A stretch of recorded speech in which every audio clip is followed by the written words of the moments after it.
DM charitable trust ಸಂತೆಮರಳ್ಳಿನಲ್ಲಿ ಕೌಶಲ್ಯಾಭಿವೃದ್ಧಿ ಅಂದ್ರೆ ಗ್ರಾಮೀಣ ಪ್ರದೇಶದಲ್ಲಿ ಅದು ಮಹಿಳೆಯರಿಗೆ ಎಸ್ಪೆಷಲಿ ಹಿಂದುಳಿದ ಮಹಿಳೆಯರಿಗೆ ಕೌಶಲ್ಯಾಭಿವೃದ್ಧಿ ತರಬೇತಿಯನ್ನ ಕೊಡ್ತಾ ಇದ್ದಾರೆ. ಎಲ್ಲರಿಗೂ ಎಜುಕೇಶನ್ ಇದೆ, ಬಟ್ ಎಲ್ಲರಿಗೂ ಸರ್ಕಾರಿ ಉದ್ಯೋಗ ಕಷ್ಟ ಸಾಧ್ಯ ಇರೋದ್ರಿಂದ ಎಲ್ಲರೂ ಸ್ವ ಉದ್ಯೋಗನ ಕಂಡುಕೊಳ್ಬೇಕಾಗುತ್ತೆ. ಅದನ್ನ ಪ್ರಾಕ್ಟೀಸ್ ಮಾಡಿಕೊಂಡು ಸ್ವ ಉದ್ಯೋಗನ ಕಂಡುಕೋಬೇಕು. ಯಾರು ಅಲ್ಲಿ ಉದ್ಯೋಗ ಸಿಗುತ್ತೆ, ಇಲ್ಲಿ ಉದ್ಯೋಗ ಸಿಗುತ್ತೆ, ಅದರಿಂದ ಹೆಚ್ಚು ಸಂಪಾದನೆ ಮಾಡಬಹುದು ಅಂತ ಹೇಳಿ ತಾವು ಯಾರು ಮಾತು ಕೇಳೋದು ಬೇಡ. ತಾವು ಸ್ವಂತ ಉದ್ಯೋಗ, ಹೈನುಗಾರಿಕೆ ಇರ್ಬೋದು, ಇದು ಕೃಷಿ ಇರ್ಬೋದು, ಕೃಷಿನೂ ಒಂದು ಒಳ್ಳೆ ಉದ್ಯೋಗನೇ. ಅದರಲ್ಲೂ ಸುಮಾರು ಇದೆ. ಅಣಬೆ ಬೇಸಾಯ ಮಾಡ್ತಾರೆ, ಹೈನುಗಾರಿಕೆ ಇದೆ, ತೋಟಗಾರಿಕೆ ಒಂದು ಟೆಕ್ನಿಕಲ್ ಆಗಿ ಮಾಡಬಹುದು. ಇವಾಗ ಮೇಕೆ ಸಾಕಾಣಿಕೆ ಈ ತರ ತರಬೇತಿ ಕೊಡ್ತಾ ಇದ್ದಾರೆ ಸುಮಾರು ಕಡೆ. ಮೀನು ಸಾಕಾಣಿಕೆ ಇದೆ ಹಳ್ಳಿಗಳ ಕಡೆ. ಅದಕ್ಕೋಸ್ಕರ ಡಿಎಂ ಚಾರಿಟಬಲ್ ಟ್ರಸ್ಟ್ ಇದರ ಒಳ್ಳೆ ಕೆಲಸ ಮಾಡ್ತಾ ಇದೆ.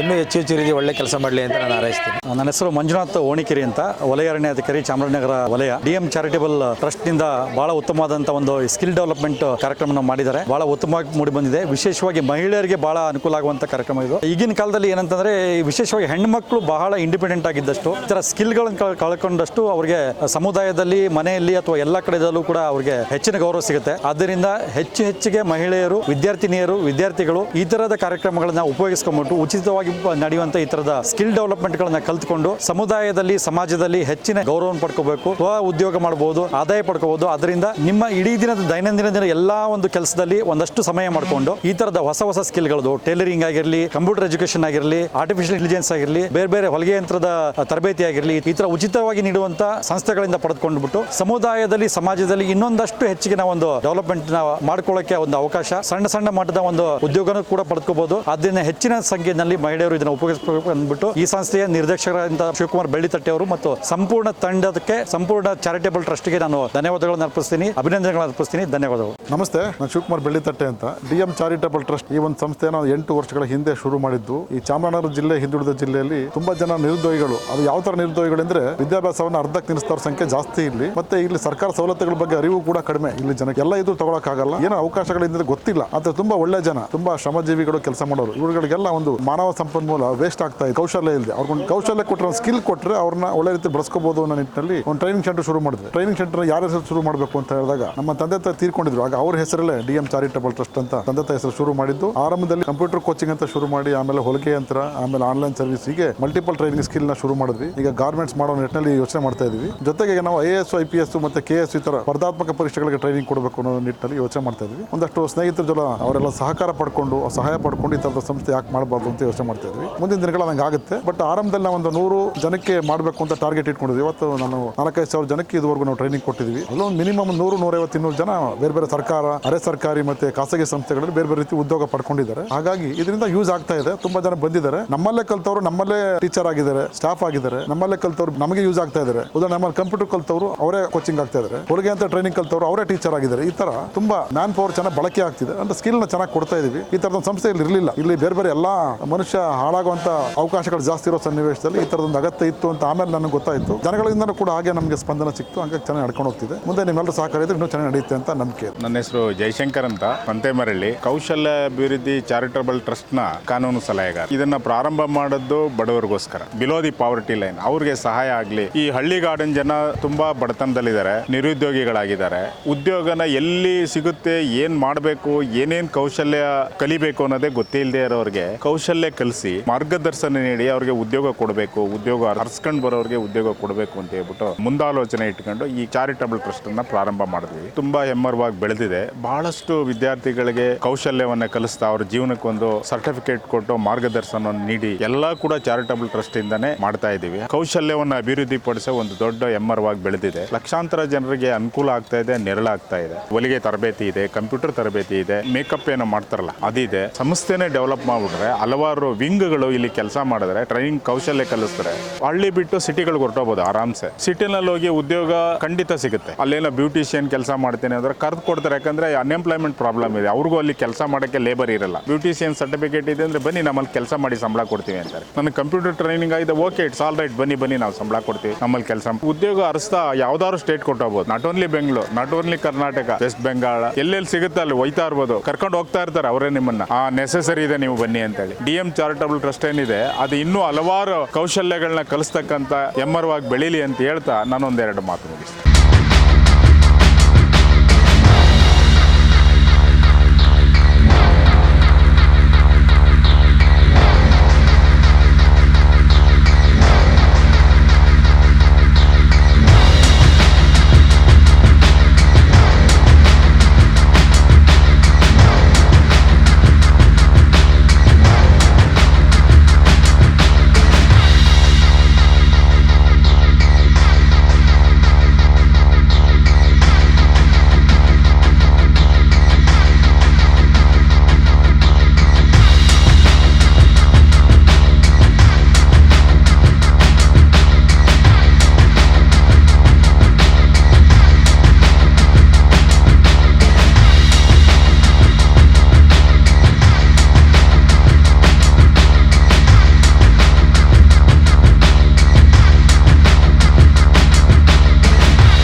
ಹಿಂದುಳಿದ ವರ್ಗದವರ, ದಲಿತರ, ವರ್ಗದವರ, ಪರಿಶಿಷ್ಟ ಜಾತಿಗಳ ಮತ್ತು ಮೇಲ್ವರ್ಗದ ಜನಾಂಗಕ್ಕಾಗಿ ಅವರ ಔನ್ನತ್ಯಕ್ಕಾಗಿ ಸಾಕಷ್ಟು ಶ್ರಮವಹಿಸಿದ ಕೆಲಸ ಕಾರ್ಯಗಳನ್ನು ಮಾಡ್ತಾ ಬರ್ತಾ ಇದೆ.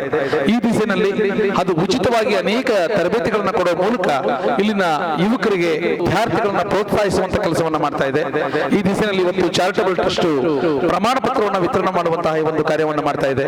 ಕಾರ್ಯಕ್ರಮದ ಆರಂಭಕ್ಕೆ ಹೊಲಿಗೆ ತರಬೇತಿದಾರರಾಗಿರ್ತಕ್ಕಂತಹ ರಶ್ಮಿರವರು ಈ ಕಾರ್ಯಕ್ರಮಕ್ಕೆ ಪ್ರಾರ್ಥನೆಯನ್ನು ನೆರವೇರಿಸಿಕೊಡ್ಬೇಕು ಅಂತ ಕೇಳ್ಕೊಳ್ತಾ ಇದ್ದೇನೆ. ಕರುಣಾ ಸಾಗರ ಕರಿವದನ ಲಂಬೋದರ ಲಕುಮಿಕರ ಅಂಬಾಸುತ ಅಮರ ವಿನುತ ಲಂಬೋದರ ಲಕುಮಿಕರ ಚಾರಣ ಗಣ ಸೇವಿತ ಸಿದ್ಧಿ ವಿನಾಯಕ ತೇ ನಮೋ ನಮೋ ಲಂಬೋದರ ಲಕುಮಿಕರ ಅಂಬಾಸುತ ಅಮದಿ ಪೂಜಿತ ಸರ್ವೋತ್ತಮ ತೇ ನಮೋ ನಮೋ ಸಕಲ ವಿದ್ಯಾ ಆದಿ ಪೂಜಿತ ನಮೋ ನಮೋ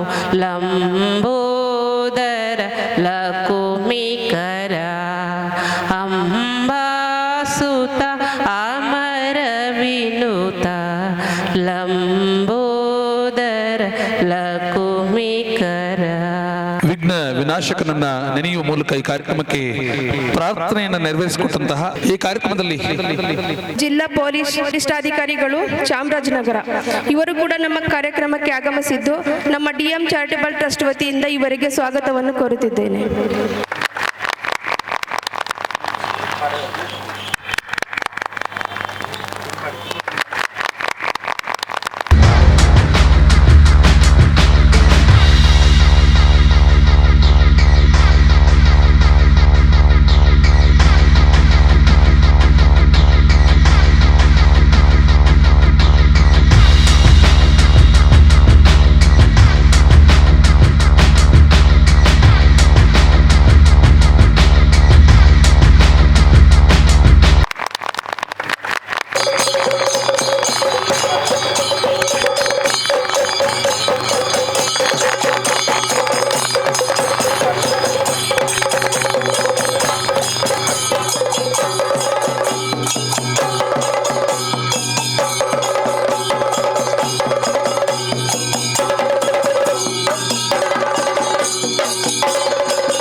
ತಮಸೋಮ ಜ್ಯೋತಿರ್ಗಮಯ ಎನ್ನುವಾಗೆ ಕತ್ತಲಿನಿಂದ ಬೆಳಕಿನೆಡೆಗೆ ನಡೆಸುವಂತಹ ಇಂತಹದೊಂದು ಪ್ರಕ್ರಿಯೆಗೆ ಜ್ಯೋತಿ ಬೆಳಗಿಸುವ ಮೂಲಕ ಉದ್ಘಾಟನಾ ಕಾರ್ಯವನ್ನು ನೆರವೇರಿಸಿಕೊಟ್ಟಂತಹ ಚಾಮರಾಜನಗರ ದಕ್ಷ ಅಧಿಕಾರಿಗಳಾಗಿರತಕ್ಕಂತಹ ಜಿಲ್ಲಾ ಪೊಲೀಸ್ ವರಿಷ್ಠಾಧಿಕಾರಿಗಳು.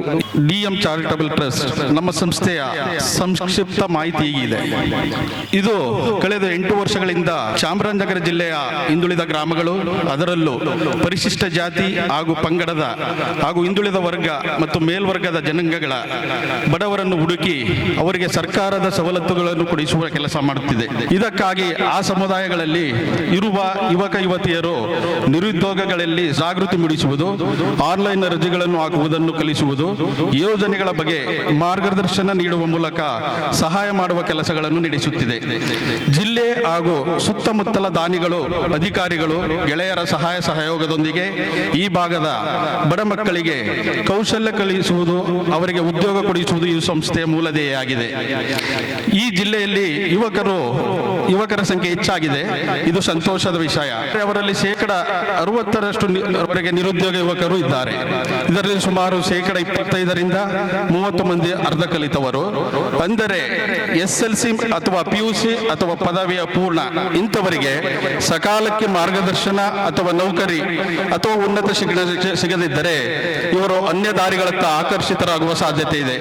ಇದನ್ನು ಮನಗಂಡು ಡಿಎಂ ಚಾರಿಟಬಲ್ ಟ್ರಸ್ಟ್ ನಿರುದ್ಯೋಗಿ ಯುವಕ ಯುವತಿಯರ ಉಚಿತವಾಗಿ ಕಂಪ್ಯೂಟರ್ ತರಬೇತಿ, ಇಂಟರ್ನೆಟ್ ತರಬೇತಿ ಹಾಗೂ ಆನ್ಲೈನ್ ಅರ್ಜಿಗಳನ್ನು ಹಾಕುವ ತರಬೇತಿ ನೀಡುತ್ತಾ ಬಂದಿದೆ. ಇದರ ಜೊತೆಗೆ ಕೂಲಿ ಅವಲಂಬಿಸುವ ಹೆಣ್ಣು ಮಕ್ಕಳ ಸಂಖ್ಯೆ ಹೆಚ್ಚಾಗುತ್ತಿರುವುದರಿಂದ ತಿಳಿದು ಮಹಿಳೆಯರಿಗೆ ಉಚಿತ ಟೈಲರಿಂಗ್ ತರಬೇತಿ ಮತ್ತು ಅವರಿಗೆ ಸರ್ಕಾರದಿಂದ ಸಹಾಯಧನ ಕೊಡಿಸುವ ಕಾರ್ಯಕ್ರಮಗಳನ್ನು ಹಾಕಿಕೊಂಡಿದ್ದು ಈಗ ಅದರಲ್ಲೂ ನಮ್ಮ ಸಂಸ್ಥೆ ಯಶಸ್ಸು ಕಂಡಿದೆ. ಬಿಡುವಿನ ಸಮಯದಲ್ಲಿ ಮಕ್ಕಳ ಕೌಶಲ್ಯ ವೃದ್ಧಿಸುವ ನಿಟ್ಟಿನಲ್ಲಿ ಬೇಸಿಗೆ ಶಿಬಿರ ಮತ್ತು ದಸರಾ ಮಕ್ಕಳ ಶಿಬಿರಗಳನ್ನು ನಡೆಸುತ್ತಾ ಅವರಿಗೆ ಕಂಪ್ಯೂಟರ್ ತರಬೇತಿ, ಸ್ಪೋಕನ್ ಇಂಗ್ಲಿಷ್ ತರಬೇತಿ ಹಾಗೂ ಮಾತನಾಡುವ ಕಲೆ, ನಾಯಕತ್ವ ಗುಣ ವೃದ್ಧಿಸುವ ತರಬೇತಿಗಳು ಮತ್ತು ವಿಜ್ಞಾನ ಗಣಿತ ಕುರಿತು ಅರಿವಿನ ಕಾರ್ಯಕ್ರಮಗಳನ್ನು ನಡೆಸಲಾಗುತ್ತಿದೆ. ಇದಲ್ಲದೆ ನಮ್ಮ ಸಂಸ್ಥೆ ಸರ್ಕಾರದ ಇಲಾಖೆಗಳಲ್ಲಿ ಸಿಗುವ ಕೌಶಲ್ಯ ತರಬೇತಿಗಳು ಮತ್ತು ಸೌಲಭ್ಯಗಳು, ಅದರಿಂದ ಜನ ಹೇಗೆ ಪ್ರಯೋಜನ ಪಡೆಯಬೇಕು ಎನ್ನುವ ವಿಷಯಗಳನ್ನು ಕುರಿತು ಸಂಬಂಧಿಸಿದ ಅಧಿಕಾರಿಗಳನ್ನು ಕರೆಸಿ ಅರಿವು ಕಾರ್ಯಕ್ರಮಗಳನ್ನು ಕೂಡ ನಡೆಸುತ್ತಾ ಬಂದಿದೆ. ಹೀಗೆ ನಮ್ಮ ಸಂಸ್ಥೆ ಪ್ರತಿ 6 ತಿಂಗಳಿಗೊಮ್ಮೆ ಸರ್ಕಾರದ ಉನ್ನತ ಅಧಿಕಾರಿಗಳನ್ನು ಕರೆಸಿ ಅವರಿಂದ ಸ್ಫೂರ್ತಿದಾಯಕಗಳನ್ನು ಆಡಿಸಿ ಮಕ್ಕಳಲ್ಲಿ ಉದ್ಯೋಗ ಮತ್ತು ಕೌಶಲ್ಯದ ಬಗ್ಗೆ ಉತ್ತೇಜನ ಮೂಡಿಸುವ ಕೆಲಸಗಳನ್ನು ಮಾಡುತ್ತಾ ಬಂದಿದೆ. ಹೀಗೆ ನಿಮ್ಮ ಉತ್ತೇಜನ ಮುಂದುವರೆದರೆ ಸಂಸ್ಥೆ ಇನ್ನೂ ಹೆಚ್ಚಿನ ಕಾರ್ಯಕ್ರಮಗಳನ್ನು ನಡೆಸಿ ಉನ್ನತ ಮಟ್ಟಕ್ಕೆ ಹೋಗುವ ಮೂಲಕ ಜಿಲ್ಲೆ ಇನ್ನೂ ಅನೇಕ ಬಡ ಮಕ್ಕಳಿಗೆ ಹಾಗೂ ಯುವಕ ಯುವತಿಯರಿಗೆ ಹೆಚ್ಚಿನ ನೆರವು ಸೌಲಭ್ಯಗಳನ್ನು ಒದಗಿಸುವ ಕೆಲಸಕ್ಕೆ ಅನುಕೂಲವಾಗುತ್ತದೆ. ಡಿಎಂ ಚಾರಿಟಬಲ್ ಟ್ರಸ್ಟ್ ಇದುವರೆಗೂ ಸುಮಾರು 3,500ಕ್ಕೂ ಹೆಚ್ಚು ಮಕ್ಕಳಿಗೆ ಉಚಿತ ಕಂಪ್ಯೂಟರ್ ತರಬೇತಿಗಳನ್ನು ನೀಡಿದೆ. ಅವರಲ್ಲಿ ಸುಮಾರು 200ಕ್ಕೂ ಯುವಕ ಯುವತಿಯರು ಸರ್ಕಾರಿ ಹಾಗೂ ಅರೆ ಸರ್ಕಾರಿ ಹಾಗೂ ಖಾಸಗಿ ಸಂಸ್ಥೆಗಳಲ್ಲಿ ಉದ್ಯೋಗ ಪಡೆದಿದ್ದಾರೆ. ಇದೇ ರೀತಿ ಈ ತನಕ 500ಕ್ಕೂ ಹೆಚ್ಚು ಮಹಿಳೆಯರಿಗೆ ಟೈಲರಿಂಗ್ ತರಬೇತಿ ನೀಡಲಾಗಿದ್ದು ಅವರೆಲ್ಲ ಬಹುತೇಕ ಮಹಿಳೆಯರಿಗೆ ಸರ್ಕಾರದಿಂದ ಹೊಲಿಗೆ ತರಬೇತಿ ಯಂತ್ರಗಳು ಸೇರಿದಂತೆ ವಿವಿಧ ನೆರವುಗಳನ್ನು ಒದಗಿಸಲಾಗಿದೆ. ನಿರುದ್ಯೋಗಿ ಯುವತಿಯರನ್ನು ಗಮನದಲ್ಲಿಟ್ಟುಕೊಂಡು ನಡೆಸಲಾಗುತ್ತಿರುವ ಉಚಿತ ಬ್ಯೂಟಿ ಪಾರ್ಲರ್ ತರಬೇತಿಯಲ್ಲಿ 75ಕ್ಕೂ ಹೆಚ್ಚು ಹೆಣ್ಣು ಮಕ್ಕಳಿಗೆ ಸಾಲ ಸೌಲಭ್ಯ ಮತ್ತು ಇತರ ಸೌಲಭ್ಯಗಳನ್ನು ಸರ್ಕಾರಿ ಸೌಲಭ್ಯಗಳನ್ನು ಸಿಗುವಂತೆ ಮಾಡಲಾಗಿದೆ. ಅದೇ ರೀತಿ ಮುಂದಿನ ದಿನಗಳಲ್ಲಿ ಸ್ಪರ್ಧಾತ್ಮಕ ಪರೀಕ್ಷೆಗಳು ತಯಾರಾಗುವ ಆಕಾಂಕ್ಷಿಗಳಿಗೆ ಉಚಿತ ತರಬೇತಿ ನೀಡಬೇಕೆನ್ನುವ ನಿಟ್ಟಿನಲ್ಲಿ ಸಂಸ್ಥೆ ಚಿಂತನೆ ನಡೆಸುತ್ತಿದೆ. Thank you. ಎಲ್ಲರಿಗೂ ನಮಸ್ಕಾರ. ಬಂಧುಗಳೇ, ಉಚಿತ ತರಬೇತಿಗಳ ಮೂಲಕ ಈ ಒಂದು ಮಧ್ಯಮ ಕುಟುಂಬದ ಅಥವಾ ತಳ ಕುಟುಂಬದವರನ್ನ ಮೇಲೆತ್ತುವ ಒಂದು ಪ್ರಯತ್ನಕ್ಕೆ ನಿಜಕ್ಕೂ ಒಂದು ಹ್ಯಾಟ್ಸ್ ಆಫ್ ಹೇಳಬೇಕು. ಶಿವಕುಮಾರ್ ಸರ್ ಅವರು ಬದುಕು ಬಂಗಾರವಾಗಲಿ ಈ ಮೂಲಕ ನಾನು ಆಶ್ರಯ ಮಾಡ್ತಾರೆ. ಯಾಕೆಂದ್ರೆ ಇವತ್ತು ದುಡ್ಡು ಕೊಟ್ಟು ಕಲೀಲಿಕ್ಕಾಗಲ್ಲ, ಕಂಪ್ಯೂಟರ್ ತರಬೇತಿನ ಮತ್ತೊಂದು ಮಗದೊಂದು ಅವೆಲ್ಲವನ್ನು ಉಚಿತವಾಗಿ ಕೊಡುವಂತ ಕೆಲಸ ಮಾಡ್ತಾ ಇದ್ದಾರಲ್ಲ ಶಿವಕುಮಾರ್ ಸರ್ ಅವರು, ಅದು ನಿಜಕ್ಕೂ ತುಂಬಾ ಅತ್ಯುನ್ನತವಾದಂತಹ ಕಾರ್ಯ. ಸಾಮಾಜಿಕ ಕಾರ್ಯದಲ್ಲಿ ಇದೊಂದು ಅತ್ಯುನ್ನತವಾದಂತಹ ಕಾರ್ಯ ಅಂತ ನಾನಾದ್ರೂ ಭಾವಿಸ್ತಾ ಈ ಒಂದು ಕಾರ್ಯಕ್ರಮದಲ್ಲಿ ಭಾಗವಹಿಸತಕ್ಕಂತಹ ತರಬೇತಿ ಪಡೆದಂತಹ ಶಿಬಿರಾರ್ಥಿಗಳೇ ಹಾಗೂ ಸಭೆಯಲ್ಲಿ ಭಾಗವಹಿಸಿದ ಎಲ್ಲರೇ, ಚಾಮರಾಜನಗರ ಜಿಲ್ಲೆ ತೋಟಗಾರಿಕೆ ಬೆಳೆಗಳಿಗೆ ಬಹುಮುಖ್ಯ ಸ್ಥಾನವನ್ನ ಪಡೆದಿದೆ ರಾಜ್ಯದಲ್ಲಿ. ಸುಮಾರು 50,000ಕ್ಕೂ ಹೆಚ್ಚು ಹೆಕ್ಟೇರ್ ಪ್ರದೇಶದಲ್ಲಿ ನಾವು ತೋಟಗಾರಿಕೆ ಬೆಳೆಗಳನ್ನು ಬೆಳೀತಾ ಇದ್ದೀವಿ. ಈ ಒಂದು ಕಾರ್ಯಕ್ರಮ ಸ್ವ ಉದ್ಯೋಗಕ್ಕೆ ಸಂಬಂಧಪಟ್ಟದ್ದಾದ್ರಿಂದಾಗಿ ನಮ್ಮ ಇಲಾಖೆಯಿಂದ ಅಥವಾ ನಾನು ನಿನ್ನೆ ಒಂದು ಕಾರ್ಯಾಗಾರದಲ್ಲಿ ಭಾಗವಹಿಸಿದ್ದೆ. ಅದರಲ್ಲಿ ಸ್ವ ಉದ್ಯೋಗದಿಂದ ಬಂದಂತ ಹಲವಾರು ಪರಿಣಿತಿ ಪಡೆದಿರ್ತಕ್ಕಂಥವರು, ಅದರಲ್ಲಿ ಯಶಸ್ವಿಯಾಗಿ ಉದ್ಯಮವನ್ನು ನಡೆಸ್ತಿರ್ತಕ್ಕಂಥವರು ಒಂದಷ್ಟು ಜನ ನಮ್ಮೊಡನೆ ತಮ್ಮ ಒಂದು ಅನುಭವಗಳನ್ನು ಹಂಚ್ಕೊಳ್ತಾ ಇದ್ರು. ನಮ್ಮ ತೋಟಗಾರಿಕೆ ಇಲಾಖೆಗೆ ಸಂಬಂಧಪಟ್ಟಂತೆ ಹೇಳ್ಬೇಕಂತಂದ್ರೆ ನಮ್ಮ ತೋಟಗಾರಿಕೆ ಬೆಳೆಗಳಿಗೆ ನರ್ಸರಿ ಅಂದ್ರೆ ಸಸ್ಯ ಸಾಮಗ್ರಿಗಳೇನಿದೆ, ಗಿಡ ಇರಬಹುದು, ಕಂದುಗಳಿರ್ಬೋದು ಅಥವಾ ಟಿಶ್ಯೂ ಕಲ್ಚರ್ ಬಾಳೆ ಇರಬಹುದು, ಇಂಥವು ಬಹಳ ಮುಖ್ಯ ಪಾತ್ರವನ್ನು ವಹಿಸ್ತವೆ. ಸೊ ಇವುಗಳನ್ನ ಪ್ರಾರಂಭ ಮಾಡಲಿಕ್ಕೆ ನಮ್ಮ ಇಲಾಖಾ ವತಿಯಿಂದ ಜೊತೆಗೆ ಈ ಒಂದು ಕೌಶಲ್ಯ ಅಭಿವೃದ್ಧಿ ತರಬೇತಿ ಕೇಂದ್ರಗಳಿವೆ, ಅಲ್ಲಿ ತರಬೇತಿಗಳನ್ನ ಆಯೋಜಿಸಿ ಅದರ ಮುಖಾಂತರ ತಾವು ಸ್ವ ಉದ್ಯೋಗಗಳಾಗಿ ಯಶಸ್ಸನ್ನ ಪಡಿಬಹುದು. ನಮ್ಮದೇ ಜಿಲ್ಲೆನಲ್ಲಿ ಈಗ ಗುಂಡ್ಲುಪೇಟೆ ತಾಲೂಕಿನಲ್ಲಿ ಪ್ರಶಾಂತ್ ಅನ್ಸುತ್ತೆ ಅವರು ಈಗಾಗಲೇ ಒಂದು ಟಿಶ್ಯೂ ಕಲ್ಚರ್ ಯೂನಿಟ್ ನ ಸ್ಥಾಪನೆ ಮಾಡಿದ್ದಾರೆ. ಇನ್ನೇನು ಒಂದು 2 ತಿಂಗಳಲ್ಲಿ ಅವರು ಅಲ್ಲಿಂದ ಪ್ರೊಡಕ್ಷನ್ ಸ್ಟಾರ್ಟ್ ಮಾಡ್ತಾ ಇದ್ದಾರೆ. ಅದೇ ರೀತಿ ತಾವೆಲ್ಲ ನೋಡಿರ್ಬೋದು, ನರ್ಸರಿಗಳಿದೆ. ನರ್ಸರಿ ಆಕ್ಟಿವಿಟಿಗಳಲ್ಲಿ ಸಾಕಷ್ಟು ಜನ ಸ್ವ ಉದ್ಯೋಗಗಳಾಗಿ ತರಬೇತಿಯನ್ನು ಪಡೆದು ತಮ್ಮದೇ ಆದಂತಹ ಒಂದು ಆದಾಯದ ಮೂಲಗಳನ್ನ ಸೃಷ್ಟಿ ಮಾಡ್ಕೊಂಡಿದ್ದಾರೆ. ತಮ್ಮೆಲ್ಲರ ಗಮನದಲ್ಲಿರಲಿ, ಎಲ್ಲರೂ ಕೂಡ ಸರ್ಕಾರಿ ಉದ್ಯೋಗಗಳ ಬಗ್ಗೆನೇ ಆಸಕ್ತರಾಗಿರ್ತಾರೆ. ತಮಗೆ ಮಾಹಿತಿ ಇರಲಿ, ಸರ್ಕಾರದ ಹುದ್ದೆಗಳು ಇಡೀ ಜನಸಂಖ್ಯೆಯ ಒಟ್ಟು 1-2% ಅಷ್ಟೇ ಸಿಗಬಹುದು. ಇನ್ನು ಬಾಕಿ 98% ಜನಗಳಿಗೆ ಸ್ವಂತ ಪರಿಶ್ರಮ ಅಥವಾ ಲಭ್ಯ ಇರತಕ್ಕಂತಹ ವಿವಿಧ ಬೇರೆ ಬೇರೆ ಮೂಲಗಳಿಂದಲೇ ಅವರು ಬದುಕಬೇಕಾಗುತ್ತೆ. ನಮ್ಮ ದೇಶದಲ್ಲಿ 2002-2003 ನಂತರದಲ್ಲಿ ಉದ್ಯೋಗಗಳ ಸೃಷ್ಟಿ ಸಾಕಷ್ಟು ಪ್ರಮಾಣದಲ್ಲಾಗಿದೆ. ಹಾಗೆ ಸ್ವಯಂ ಉದ್ಯೋಗದಲ್ಲಿ ಸಾಕಷ್ಟು ಜನ ಪರಿಣಿತಿಯನ್ನು ಪಡೆದು ಯಶಸ್ಸನ್ನ ಸಾಧಿಸ್ತಾ ಇದ್ದಾರೆ. ನಿನ್ನೆ ಕಾರ್ಯಾಗಾರದಲ್ಲಿ ಹೇಳ್ಬೇಕಂತಂದ್ರೆ ತಮಗೆಲ್ಲ ಗೊತ್ತಿರಲಿ, ಒಬ್ರು ಈಗ ನಿಮಗೆ ಮಾಲ್ಗುಡಿ ಕಾಫಿ ಕಟ್ಟೆ ಅಂತ ಅಂದ್ಬಿಟ್ಟು ಒಬ್ರು ಪ್ರಾರಂಭ ಮಾಡಿದ್ದಾರೆ. ಅವ್ರದ್ದು ಆಕ್ಚುಲಿ ಅವ್ರದ್ದು ಇದೇನಂತಂದ್ರೆ ಅವ್ರು PUC ಡ್ರಾಪ್ ಔಟ್ ಪ್ಲಸ್ ಅವರು SLC ಆದ್ಮೇಲೆ PUC ಡ್ರಾಪ್ ಔಟ್ ಆಗಿ ITI ನಲ್ಲಿ ಒಂದು ತರಬೇತಿ ಪಡ್ಕೊಂಡು ಟೊಯೋಟಾ ಕಂಪನಿನಲ್ಲಿ ಅವರು ಕೆಲಸ ಪ್ರಾರಂಭ ಮಾಡಿದ್ರು. ಈಗ ಪ್ರಸ್ತುತ ಅವರು 2007-8ನೇ ಸಾಲಿನಲ್ಲಿ ಅವರು ಉದ್ಯೋಗ ಬಿಟ್ಟು ಒಂದು ಕುಟುಂಬದ ಒಂದು ವೃತ್ತಿ ಇತ್ತಲ್ಲ, ಕಾಫಿ ಅದ್ರ ಬಗ್ಗೆ, ಟೀ ಬಗ್ಗೆ ಅವ್ರಿಗೆ ಇದಿತ್ತು. ಸೊ ನನ್ನದೇ ಆದಂತ ಒಂದು ಇದು ಮಾಡಬೇಕು ಅಂತ ವ್ಯಕ್ತಿ ಅವರಿನ್ನೂ 45 ಕ್ರಾಸ್ ಮಾಡಿಲ್ಲ. ಅವರು ಪ್ರಸ್ತುತ ಅವರ ಒಂದು ಟರ್ನ್ ಓವರ್ ಏನಿದೆ ಅಂತಂದ್ರೆ ಅವರು ಆಲ್ರೆಡಿ 100 ಔಟ್ಲೆಟ್ ಇದೆ ಅಕ್ರಾಸ್ ಕರ್ನಾಟಕ. ಬೆಂಗಳೂರಿನಲ್ಲೇ 80 ಔಟ್ಲೆಟ್ ಅವರಿದೆ. ಕೆಲವನ್ನ ಅವರು ಸ್ವಂತ ನಡೆಸ್ತಾ ಇದ್ದಾರೆ, ಕೆಲವನ್ನ ಫ್ರಾಂಚೈಸಿ ಮುಖಾಂತರ ನಡೆಸ್ತಾ ಇದ್ದಾರೆ. ವಾರ್ಷಿಕ ವಹಿವಾಟು ಇವತ್ತು ಕೋಟಿ ಲೆಕ್ಕದಲ್ಲಿದೆ. ಅವ್ರಿಗೆ ಅವ್ರದೇ ಆದಂತ ಒಂದು ಇಂಟ್ಯೂಷನ್ ಇತ್ತು. ಸ್ವ ಉದ್ಯೋಗಿಯಾಗಿ ನಾನು ಈಗ ಅವರು ಇಬ್ರು ಸ್ಟಾರ್ಟ್ ಮಾಡಿದ್ದವರು, ಅವರು ಮತ್ತೆ ಅವರ ಇದರಲ್ಲಿ ಇಬ್ಬರು ಸ್ಟಾರ್ಟ್ ಮಾಡಿದ್ದು. ಈಗ ಅವರು ಸುಮಾರು 200-250 ಜನ ಅವರ ಒಂದು 100 ಇದರಲ್ಲಿ ಕೆಲಸ ಮಾಡ್ತಾ ಇದ್ದಾರೆ ಅವರಲ್ದೇನೆ. ಸೊ ಅವರು ಜೊತೆಗೆ ಅವರು ಉದ್ಯೋಗನ ಕೊಟ್ಟಿದ್ದಾರೆ. ಈಗ ಅವರು ಒಂದು ಎಸ್ಟಾಬ್ಲಿಷ್ ಸ್ಟೇಜ್ ಅಲ್ಲಿ ಇದ್ದಾರೆ. ಅದೇ ರೀತಿ ಮಹಿಳಾ ಉದ್ಯಮಿಗಳು ಕೂಡ ತಾವು ಏನು ಕಲ್ತಿದ್ದಾರೆ ನಿನ್ನೆಯಿಂದ ಬಂದಂತ ಒಂದು ಇದರಲ್ಲಿ ಅವರು ತಮ್ಮ ಇದನ್ನ ಹಂಚ್ಕೊಳ್ತಾ ಇದ್ರು.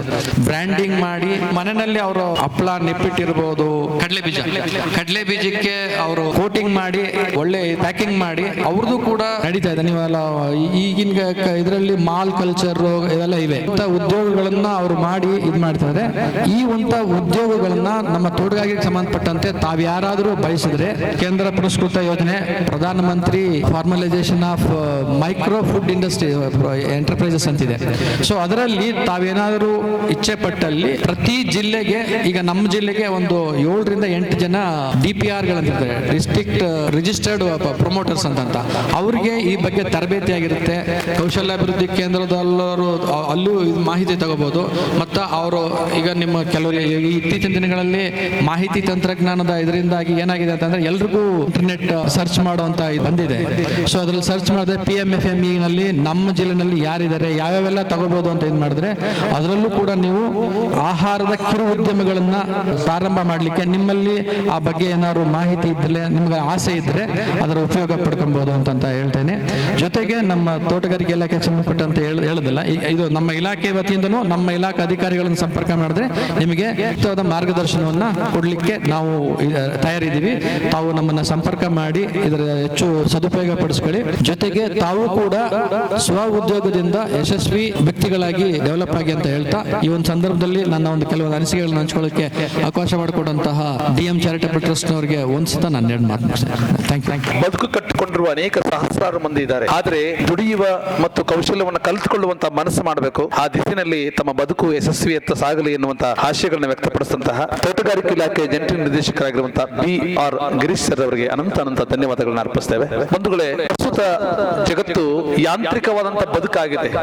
ಅದಕ್ಕೆ ಉದಾಹರಣೆ ಅಂದ್ರೆ ಪ್ರತಿನಿತ್ಯವೂ ಕೂಡ ನಾವು ಅನಾಹುತಕ್ಕೆ ಈಡಾಗಿರ್ತಕ್ಕಂಥದ್ದು ಉಂಟು. ಹಾಗಾಗಿ ಮತ್ತು ಈ ಕಾರ್ಯಕ್ರಮದಲ್ಲಿ ಹಿಂಬದಿಯಲ್ಲಿರ್ತಕ್ಕಂತಹ ಆರಕ್ಷಕ ಠಾಣೆಯ ಎಲ್ಲ ಸಿಬ್ಬಂದಿ ವರ್ಗದವರಿಗೆ ಮತ್ತು ಸಾರ್ವಜನಿಕರಿಗೆ, ವಿದ್ಯಾರ್ಥಿಗಳಿಗೆ, ಮಹಿಳೆಯರಿಗೆ ಎಲ್ಲರಿಗೂ ಕೂಡ ಮತ್ತೊಮ್ಮೆ ನಾನು ಹೃದಯಪೂರ್ವಕವಾದಂತಹ ಸುಸ್ವಾಗತವನ್ನು ಬಯಸ್ತೇನೆ. ಬಂಧುಗಳೇ, ಮೊಬೈಲ್ ಬಗ್ಗೆ ಮಾತಾಡ್ತಾ ಇದೆ. ಮೊಬೈಲ್ ಅಂತಕ್ಕಂಥದ್ದು ಎಷ್ಟನ್ನ ಬಳಸಬೇಕು ಅಷ್ಟನ್ನು ಬಳಸಿದ್ರೆ ಮಾತ್ರ ಉಪಯೋಗ, ಇಲ್ಲ ಅಂದ್ರೆ ನಮ್ಮ ಬದುಕನ್ನೇ ನಾಶ ಮಾಡುವ ಅದು ತೊಂದರೆ ಆಗ್ತದೆ ಅನ್ನೋ ದಿಶೆಯಲ್ಲಿ ಆ ಒಂದು ವಿಚಾರವನ್ನ ಕುರಿತು ಇವತ್ತು ಸಾರ್ವಜನಿಕ ಶಿಕ್ಷಣ ಅಧಿಕಾರಿಗಳಾಗಿರ್ತಕ್ಕಂತಹ ಚಂದ್ರ ಪಾಟೀಲ್ ಅವರು ಒಂದಷ್ಟು ಮಾತಾಡಬೇಕು ಅಂತ ಕೇಳ್ಕೊಳ್ತೇನೆ. ಚಾರಿಟಬಲ್ ಟ್ರಸ್ಟ್ ವತಿಯಿಂದ ಕೌಶಲ್ಯ ತರಬೇತಿ ಪಡೆದಂತಹ ವಿದ್ಯಾರ್ಥಿಗಳಿಗೆ ಒಂದು ಪ್ರಮಾಣ ಪತ್ರ ವಿತರಣಾ ಕಾರ್ಯಕ್ರಮವನ್ನು ಆಯೋಜನೆ ಮಾಡಿದೆ. ಈ ಕಾರ್ಯಕ್ರಮದ ಅಧ್ಯಕ್ಷರಾಗಿರುವಂತಹ ಮುತ್ತುರಾಜ್ ಸರ್ ಅವರೇ, ಹಾಗೂ ನಮ್ಮ ಮುಖ್ಯ ಅತಿಥಿಗಳಾಗಿರಬೇಕಾದ ಚಂದ್ರಶೇಖರ್ ಸರ್, ಗಿರಿ ಸರ್, ಹಾಗೂ ಮಂಜುನಾಥ್ ಸರ್ ಅವರೇ, ಜಯಶಂಕರ್ ಸರ್ ಅವರೇ, ಹಾಗೂ ಎಲ್ಲ ವೇದಿಕೆ ತೆಗೆದ ಗಣ್ಯರೇ, ಇಲ್ಲಿ ಇರತಕ್ಕಂಥ ಎಲ್ಲ ಪ್ರೀತಿಯ ವಿದ್ಯಾರ್ಥಿ ಮತ್ತು ವಿದ್ಯಾರ್ಥಿನಿಯರ ಪೋಷಕ ಬಂಧುಗಳೇ, ಶ್ರೀಯುತ ಶಿವಕುಮಾರ್ ಬೆಳ್ಳಿತಟ್ಟಿ ಅವರು ಈ ಒಂದು ಕಾರ್ಯಕ್ರಮಕ್ಕೆ ನನ್ನ ಕರೆದಾಗ ನನಗೆ ಅನಿಸ್ತು ಇದು ಇಲ್ಲೋ ಸಣ್ಣ ಕಾರ್ಯಕ್ರಮ ಇರಬೇಕು ಅಂತ ಹೇಳಿ. ಸಣ್ಣದಿರ್ಬೋದು, ಆದ್ರೆ ಒಂದು ಬೃಹತ್ ಆದಂತ ಒಂದು ಆಲೋಚನೆ ಹೊಂದಿರತಕ್ಕಂಥ ಒಂದು ಕಾರ್ಯಕ್ರಮ. ನಾನು ಮೊದಲಿಗೆ ಶಿವಕುಮಾರ್ ಅವರಿಗೆ ಧನ್ಯವಾದ ಸಲ್ಲಿಸಲಿಕ್ಕೆ ಇಚ್ಛೆ ಪಡ್ತೇನೆ. ಇವತ್ತಿನ ಪರಿಸ್ಥಿತಿಯಲ್ಲಿ ನಾನು ಹಲವಾರು ವರ್ಷಗಳ ಕಾಲ BO ಮತ್ತೆ DDP ಕೆಲಸ ಮಾಡೋ ಸಂದರ್ಭದಲ್ಲಿ ಬಹಳಷ್ಟು ಮಕ್ಕಳು B.Ed, D.Ed, M.Ed ಎಲ್ಲ ಮಾಡ್ಕೊಂಡು ಜಾಬ್ ಇಲ್ಲ ಅಂತ ಹೇಳಿ, ಸರ್ ನಿಮ್ಮಲ್ಲಿ ಗೆಸ್ಟ್ ಟೀಚರ್ ಹುದ್ದೆ ಇದೆ ಅಂತೆಲ್ಲ ನನಗೆ ಕೊಡಿಸ್ಕೊಡಿ ಅಂತ ಹೇಳಿ ಬರ್ತಾರೆ. ನಮ್ಮಲ್ಲಿ ಕೊಡೋದು ಗೆಸ್ಟ್ ಟೀಚರ್ಗೆ ಸ್ಯಾಲ್ರಿ 10,500 ರೂಪಾಯಿ ಅಷ್ಟೇ. ಒಂದು ತಿಂಗಳಿಗೆ 10,500 ರೂಪಾಯಿ ಕೊಡ್ತೀವಿ. 10,500 ರೂಪಾಯಿಗೆ ಪಾಪ ಅವರು ಬಂದು ನಿಂತ್ಕೊಂತಾರೆ. ಇಲ್ಲ ಅದಾಗಲ್ಲ ಅಂದ್ರೆ ಆಯ್ತು ಪರವಾಗಿಲ್ಲ, ಅದು D ಗ್ರೂಪ್ ಅವರು ಕೊಡ್ಸಿ, MA ಮಾಡಿರ್ತಾರೆ, MSc ಮಾಡಿರ್ತಾರೆ, B.Ed ಮಾಡಿರ್ತಾರೆ. ಯಾಕಪ್ಪ ನಿನ್ಗೆ ಇಷ್ಟೊಂದು ಓದ್ಕೊಂಡು ಇದು 10,000 10,000 ರೂಪಾಯಿಗೆ ಕೆಲಸ ಮಾಡಕ್ ಬರ್ತೀಯಲ್ಲ, ನನಗೆ ಬೇರೆ ಏನು ಮಾಡೋಕ್ಕಾಗಲ್ಲ ಅಂದ್ರೆ, ಇಲ್ಲ ಸರ್ ನನಗೆ ಬೇರೆ ಏನು ಮಾಡೋಕ್ಕಾಗಲ್ಲ, ಯಾವ್ದಾದ್ರು ಬೇರೆ ಸ್ಕಿಲ್ ಇದೀನಿ ಅಂದ್ರೆ ಸ್ಕಿಲ್ ಇಲ್ಲ ಅಂತ ಹೇಳ್ತಾರೆ. ಈಗ ತಮ್ಗೆ ಉಚಿತವಾಗಿ ಹೊಲಿಗೆ ತರಬೇತಿ ಮಾಡ್ತಿದ್ದಾರೆ, ಕಂಪ್ಯೂಟರ್ ತರಬೇತಿಯನ್ನ ಮಾಡ್ತಿದ್ದಾರೆ. ಸೊ ಇದು ತಮ್ಗೆ ಯೋಚನೆ ಮಾಡಿ, ಟೀಚರ್ಗೆ ಕೊಡೋದು ಒಂದು ತಿಂಗಳಿಗೆ 10,500 ರೂಪಾಯಿ. ನೀವು ಒಂದು ಬಟ್ಟೆ ಶರ್ಟ್ ಅನ್ನ ಪ್ಯಾಂಟ್ ಅನ್ನ ಹೊಲಿಯೋದು ಕಲ್ತ್ಕೊಂಡ್ಬಿಟ್ರೆ ಒಂದು ಶರ್ಟ್ ಪ್ಯಾಂಟ್ ಹೊಲಿಯಕ್ಕೆ 900 ರೂಪಾಯಿ ತಗೊಂತಾರೆ. ನೀವು ಮನೇಲೆ ಕೂತ್ಕೊಂಡು 4 ಜೊತೆ ಬಟ್ಟೆ ಹೊಲಿದ್ರೆ 400 ರೂಪಾಯಿ ಸಂಪಾದನೆ ಮಾಡ್ಬೋದು. ಇದಕ್ಕೆ ಬಹಳ ಮುಖ್ಯವಾಗಿ ಸ್ಕಿಲ್ ಬೇಕು. ನಮಗೆ ಸ್ಕಿಲ್ ಇಲ್ಲ ಅಂದ್ರೆ ಬಹುಶಃ ಕಷ್ಟ. ಮತ್ತೆ ಇವತ್ತಿನ ಪರಿಸ್ಥಿತಿಯಲ್ಲಿ ನಮ್ಮ ದೇಶದಲ್ಲಿ ಪ್ರತಿ ವರ್ಷ 80 ರಿಂದ 90 ಲಕ್ಷ ವಿದ್ಯಾರ್ಥಿಗಳು ಡಿಗ್ರಿ ಮುಗಿಸ್ಕೊಂಡು ಆಚೆ ಬರ್ತಿದ್ದಾರೆ. ಸರ್ಕಾರಿ ಕೆಲಸ ಸಿಕ್ಕೋದು 5% ಅಷ್ಟೇ. 100ಕ್ಕೆ 5 ಜನಕ್ಕೆ ಅಷ್ಟೇ ಸರ್ಕಾರಿ ಕೆಲಸ ಸಿಗೋದು. ಸೊ ಸರ್ಕಾರಿ ಕೆಲಸವನ್ನ ದಯಮಾಡಿ ನಂಬ್ಕೋಬೇಡಿ. ನೀವು ಮುಂದೆ ಜೀವನ ಚೆನ್ನಾಗಿರ್ಬೇಕಂದ್ರೆ ಖಂಡಿತವಾಗ್ಲೂ ಕೂಡ ನೀವು ಮಲ್ಟಿನ್ಯಾಷನಲ್ ಕಂಪನಿಗಳಲ್ಲಿ ಒಳ್ಳೊಳ್ಳೆ ಉದ್ಯೋಗಗಳಿವೆ, ಲಕ್ಷಾಂತರ ರೂಪಾಯಿ ವೇತನವನ್ನು ಕೊಡ್ತಾರೆ. ಇವತ್ತು ನಿಮ್ಮಲ್ಲಿ ಒಂದು ಸ್ಕಿಲ್ ಇದ್ರೆ, ಟ್ಯಾಲೆಂಟ್ ಇದ್ರೆ, ನಿಮ್ಮನ್ನ ಕಾಲೇಜಿಗೆ ಬಂದು ಕ್ಯಾಂಪಸ್ ಸೆಲೆಕ್ಷನ್ ಎತ್ಕೊಂಡು ಹೋಗ್ಬಿಡ್ತಾರೆ ನಿಮ್ಮನ್ನ ಲಕ್ಷ ಕೊಟ್ಟು. ಯಾವುದು ನಿಮ್ಮಲ್ಲಿ ಬರೀ ಕೇವಲ ನಾನು ಓದ್ತೀನಿ, ಕಲ್ತ್ಕೊಂಡು ಮಾರ್ಕ್ಸ್ ತಗೋತೀನಿ, ಫಸ್ಟ್ ಕ್ಲಾಸ್ ಬರ್ತೀನಿ, ರ್ಯಾಂಕ್ ಬರ್ತೀನಿ ಅಷ್ಟಕ್ಕೆ ಸೀಮಿತ ಆಗೋದು ಬೇಡ. ನೀವು ಚೆನ್ನಾಗಿ ಓದಬೇಕು, ಮತ್ತೆ ಮಲ್ಟಿ ಟ್ಯಾಲೆಂಟ್ ಅನ್ನ ನೀವು ರೂಢಿಸ್ಕೋಬೇಕಾಗುತ್ತೆ. ಈಗ ನಮ್ಮ ಶಿವಕುಮಾರ್ ಅವರು ನಿಮಗೆ ಉಚಿತವಾಗಿ, ಅದಿಂತ ಗ್ರಾಮೀಣ ಭಾಗದಲ್ಲಿ ಉಚಿತವಾಗಿ ನಿಮಗೆ ಕಂಪ್ಯೂಟರ್ ತರಬೇತಿ, ಹೊಲಿಗೆ ತರಬೇತಿ ಕೊಡ್ತಾ ಇದ್ದಾರೆ ಅಂದ್ರೆ ಅದು ನಿಜವಾಗ್ಲೂ ಕೂಡ ಮೆಚ್ಚುವಂತ ವಿಚಾರನೆ. ಮತ್ತೆ ಬಹಳ ಖುಷಿ ವಿಚಾರ ಅಂದ್ರೆ, ನನಗೆ ಮೊಬೈಲ್ ಬಗ್ಗೆ ಮಾತನಾಡಿ ಕೇಳಿದ್ರು. ಇವತ್ತು ಎಲ್ಲ ಹೆಣ್ಮಕ್ಳಿದ್ದೀರಿ ಇಲ್ಲಿ, 90% ಹೆಣ್ಮಕ್ಳಿದ್ದೀರಿ. ಗಂಡು ಮಕ್ಳು ಎಲ್ಲೋದ್ರು ನಾನು ಯೋಚನೆ ಮಾಡಿ ಅವ್ರು ಮೊಬೈಲ್ ಹಿಡ್ಕೊಂಡು ರೀಲ್ಸ್ ಮಾಡೋದು ಕೂತಿರ್ತಾರೆ ಅಲ್ಲ. ಇದು ನಮ್ಮಲ್ಲಿ ಇರ್ತಕ್ಕಂಥದ್ದು. ನಮ್ದು ಇವತ್ತಿನ ಮಕ್ಕಳು, ಬಹುತೇಕ ಮಕ್ಕಳು ಅನ್ಎಂಪ್ಲಾಯ್ಡ್ ಏನಿದ್ದಾರೆ ಅವ್ರ ಸಮಸ್ಯೆ. ಮತ್ತೆ ಇವತ್ತು ಉದ್ಯೋಗ ಸಿಗ್ದೇನೆ ನನಗೆ MA ಮಾಡೀನಿ, BEd ಮಾಡೀನಿ, ನನಗೆ ಏನು ಸಿಗ್ತಾ ಇಲ್ಲ ಉದ್ಯೋಗ ಅಂತ ಹೇಳ್ಬೇಕೆ ಮೂಲ ಕಾರಣ ಈ ಮೊಬೈಲ್ನ ಬಳಸ್ತಾ ಇರ್ತಕ್ಕಂಥದ್ದು. ಸದಾ ಮೊಬೈಲ್ನ ಬಳಸ್ಕೊಂಡು ಮಕ್ಕಳು ತಮ್ಮ ಲೈಫನ್ನ ಹಾಳು ಮಾಡ್ಕೊತಿದ್ದಾರೆ. ಈ ಮೊಬೈಲ್ ಏನಿದೆ, ನಾವು ರೀಲ್ಸ್ ನೋಡ್ಕೊಂಡು ಹೆಚ್ಚಿಗೆ ನಾವು ಏನು ನೋಡ್ತೀವಿ, ಮೊಬೈಲ್ ರೀಲ್ಸ್ಗಳು ನೋಡೋದು ಮಕ್ಕಳು ಎಸ್ಪೆಷಲಿ ರೀಲ್ಸ್ ನೋಡ್ತಾರೆ. ರೀಲ್ಸ್ ನೋಡೋದ್ರಿಂದ ಸ್ವಲ್ಪ ಯೋಚನೆ ಮಾಡಬೇಕು. ರೀಲ್ಸ್ ಮಾಡಿದವನಿಗೆ ಕೋಟ್ಯಾಂತರ ರೂಪಾಯಿ ಆದಾಯ ಬರ್ತದೆ. ಎಷ್ಟು ಜನ ರೀಲ್ಸ್ ಅವನಿಗೆ ಏನು ಫಾಲೋವರ್ಸ್ ಇದ್ದಾರೆ, ಎಷ್ಟು ಜನ ವ್ಯೂವರ್ಸ್ ಇದ್ದಾರೆ ಅಂತ ಹೇಳಿ ಅದ್ರ ಮೇಲೆ ಅವನಿಗೆ ಹಣ ಬರ್ತದೆ. ನೋಡಿದವ್ರಿಗೆ ಏನು ಸಿಗುತ್ತೆ ಲಾಭ? ನಾನು ಬಹಳಷ್ಟು ಕಡೆ ಸ್ಕೂಲ್ಗಳಿಗೆ ಹೋದಾಗ ಅದೇ ಮಕ್ಳಿಗೆ ಹೇಳ್ತೀನಿ, ನೋಡಪ್ಪ ನಿಮಗೆ 1 ರೂಪಾಯಿ ಸಿಗಲ್ಲ ಇದರಿಂದ. ನಿನ್ನ ಸಮಯ ಹಾಳಾಗತ್ತೆ, ನಿನ್ನ ಜೀವನ ಹಾಳಾಗುತ್ತೆ, ಇನ್ನೊಬ್ಬರನ್ನ ಬೆಳೆಸ್ತೇ ಹೊತ್ತು ನೀನು ಬೆಳೆದಿಲ್ಲ. ಅದರಿಂದ ಮೊದಲು ಮೊಬೈಲ್ ಅನ್ನು ನೋಡೋದನ್ನ ಬಿಡಿ ಅಂತ ನಾವು ಹೇಳ್ತೀವಿ. ಬಹಳಷ್ಟು ನಮ್ಮ ಪೇರೆಂಟ್ಸ್ ಕೂಡ ಅಷ್ಟೇನೆ, ಮೊಬೈಲನ್ನು ಯಾವುದಕ್ಕೆ ಬಳಸ್ಬೇಕು ಅದಕ್ಕೆ ಬಳಸ್ಬೇಕನ್ನ. ಅದರಿಂದ ನಾವು ಉಪಯೋಗನೂ ಮಾಡ್ಕೋಬಹುದು, ಮತ್ತೆ ಅದರಿಂದ ಜೀವನವನ್ನು ಕೂಡ ಹಾಳು ಮಾಡ್ಕೋಬಹುದು. ಈಗ ಈ ಮೊಬೈಲು ನನಗೆ ಶಿವಕುಮಾರ್ ಸರ್ ಇಲ್ಲೊಂದು ಮೆಸೇಜ್ ಹಾಕೋದು, ನನಗೆ ಸುಮ್ಮನೆ ಸನ್ನೆ ಮಾಡಿದ್ರು, ಒಂದು ಮೆಸೇಜ್ ನೋಡಿ ಮೊಬೈಲ್ ಅಂತ ನೋಡಿದೆ, 2 ನಿಮಿಷ ಮಾತಾಡಿ ಸಾಕು ಅಷ್ಟೇ ಅಂತ ಮೆಸೇಜ್ ಹಾಕಿದ್ರು. ಒಳ್ಳೇದಲ್ವಾ? ಅಲ್ಲಿಂದ ಹೇಳಕ್ಕಾಗಲ್ಲ ಅವ್ರಿಗೆ, ಟೈಮ್ ಆಯಿತು 2 ನಿಮಿಷ ಮಾತಾಡಿ ಅಂತ ಹೇಳಕ್ಕಾಗಲ್ಲ, ಒಂದು ಮೆಸೇಜ್ ಹಾಕಿದ್ರು 2 ಮಿನಿಟ್ಸ್ ಮಾತಾಡಿ ಅಂತ. ಇದಕ್ಕೆ ಒಳ್ಳೇದಲ್ಲ? ಸೊ ಹಿಂಗೆ ನಾವು ಯಾವುದೇ ಇದನ್ನ ಒಳ್ಳೇದಕ್ಕೆ ಬಳಸ್ಕೋಬೇಕು. ನನಗೀಗ ಮೊಬೈಲಲ್ಲಿ ಯೂಟ್ಯೂಬ್ ಕ್ಲಾಸಸ್ ಇದೆ, ನನಗೆ ನನ್ನ ಪಾಠಗಳದ್ದು ಅರ್ಥ ಆಗಿಲ್ಲ ಟೀಚರು ಹೇಳಿದ್ರು ಅಂದರೆ ಮತ್ತೆ ಹೆಚ್ಚುವರಿ ಜ್ಞಾನಕ್ಕಾಗಿ ನಾನು ಯೂಟ್ಯೂಬ್ಗಳಲ್ಲಿ ಹೋಗ್ಬಿಟ್ಟು ಲೆಕ್ಚರರ್ಸ್ನ ಕೇಳ್ಬೋದು, ಮತ್ತು ಪಾಠಗಳನ್ನ ನೋಡ್ಬೋದು. ಮತ್ತು ನನಗೆ ಉಪಯೋಗ ಆಗುತ್ತಂತ ಯಾವ್ದು, ಸಪೋಸ್ ಈಗ ನಾನು ಕೂತ್ಕೊಂಡು ಹಿಮಾಲಯ ಪರ್ವತ ಹೇಗಿದೆ ಪಾಠ ನಮ್ಮ ಟೀಚರ್ ಹೇಳಿದ್ರೆ ಅರ್ಥ ಆಗಲ್ಲ. ಹಿಮಾಲಯ ಪರ್ವತದ್ದು ಚಿತ್ರಗಳನ್ನ ಮೊಬೈಲ್ ನೋಡ್ಬೋದು. ಆಸ್ಟ್ರೇಲಿಯಾ ಹೇಗಿದೆ, ಜರ್ಮನಿ ಹೇಗಿದೆ, ಫ್ರಾನ್ಸ್ ಹೇಗಿದೆ, ಅಲ್ಲಿ ಜನರು ಹೇಗಿದ್ದಾರೆ, ಜನ ಹೇಗೆ ಬದುಕ್ತಾರೆ, ಅಲ್ಲಿ ರೋಡ್ಸ್ ಹೇಗಿದೆ, ಅಲ್ಲಿ ಮನೆಗಳು ಹೇಗಿದೆ, ನನ್ನ ಮೊಬೈಲಲ್ಲಿ ನೋಡ್ಕೋಬಹುದು. ಸೊ ಇದಕ್ಕೆ ನಮ್ಮ ಮಕ್ಕಳು, ವಿದ್ಯಾರ್ಥಿಗಳು ಅದನ್ನು ಒಳ್ಳೇದಕ್ಕೆ ಬಳಸ್ಕೋಬೇಕು ಹೊರತು ರೀಲ್ಸ್ ನೋಡೋದಕ್ಕೆ, ಸಿನಿಮಾಗಳು ನೋಡಲಿಕ್ಕೆ, ಮತ್ತೆ ಚಾಟ್ಸ್ ಮಾಡೋಕ್ಕೆ, ವಾಟ್ಸಪ್ ಮಾಡೋಕ್ಕೆ ಇದಕ್ಕಷ್ಟೇ ಸೀಮಿತ ಆಗಬಾರ್ದು. ಮೊಬೈಲ್ಗಳನ್ನು ಸರಿಯಾದ ರೀತಿಯಲ್ಲಿ ಬಳಸ್ಕೊಂಡು ನಮ್ಮ ಲೈಫನ್ನು ಬಳಸ್ಕೋಬೇಕಾಗಿದೆ. ಮತ್ತು ವಿಶೇಷವಾಗಿ ಎಲ್ಲ ಮಕ್ಕಳಿಗೂ ಹೇಳೋದು, ದಯಮಾಡಿ ನಮ್ಮ ಚಾಮರಾಜನಗರ ಇಡೀ ಜಿಲ್ಲೆ ಸುತ್ತಾಡಿ ನಮ್ಮ ಮಕ್ಕಳದು ಸ್ಕೂಲ್ಗಳಲ್ಲಿ ನೋಡಿದಾಗ ಬಹುತೇಕ ಮಕ್ಕಳು ಕನ್ಸರ್ನ್ ಅಂದ್ರೆ ನಾನು ಚಾಮರಾಜನಗರ ಜಿಲ್ಲೆ ಒಳಗೆ ಇರಬೇಕು, ಚಾಮರಾಜನಗರ ಬಿಟ್ಟು ಆಚೆ ಹೋಗಕ್ಕೆ ರೆಡಿ ಇಲ್ಲ. ಯಾಕಂದ್ರೆ ಅವ್ರಿಗೆ ಮುಖ್ಯವಾಗಿ ಕಮ್ಯುನಿಕೇಶನ್ ಇರಲ್ಲ, ಇಂಗ್ಲೀಷು ಹಿಂದಿ ಅದು ಲ್ಯಾಂಗ್ವೇಜ್ದು ಸಮಸ್ಯೆ ಇದೆ. ಹಾಗಾಗಿ ನಾನು ಭಾಳಷ್ಟು ನಮ್ಮ ಸ್ಕೂಲಲ್ಲಿ HMC ನಮ್ಮ ಟೀಚರ್ಸ್ಗೆ ಹೇಳ್ತೇನೆ, ಮೊದಲು ಮಕ್ಕಳಿಗೆ ಸ್ಪೋಕನ್ ಇಂಗ್ಲೀಷ್ ಸ್ಟಾರ್ಟ್ ಮಾಡಿ ಅವ್ರಿಗೆ ಇಂಗ್ಲೀಷು ಮತ್ತು ಹಿಂದಿ ಕಲಿಸ್ಕೊಡಿ. ನಂತರ ಅವರು ಚಾಮರಾಜನಗರ ಬಿಟ್ಟು ಬೆಂಗಳೂರು, ಮುಂಬೈ, ಡೆಲ್ಲಿ ಮತ್ತು ಫಾರಿನ್ಗೆಲ್ಲ ಹೋಗುವಂಥ ಸಾಮರ್ಥ್ಯ ಬೆಳೆಸ್ಕೋಬೇಕು.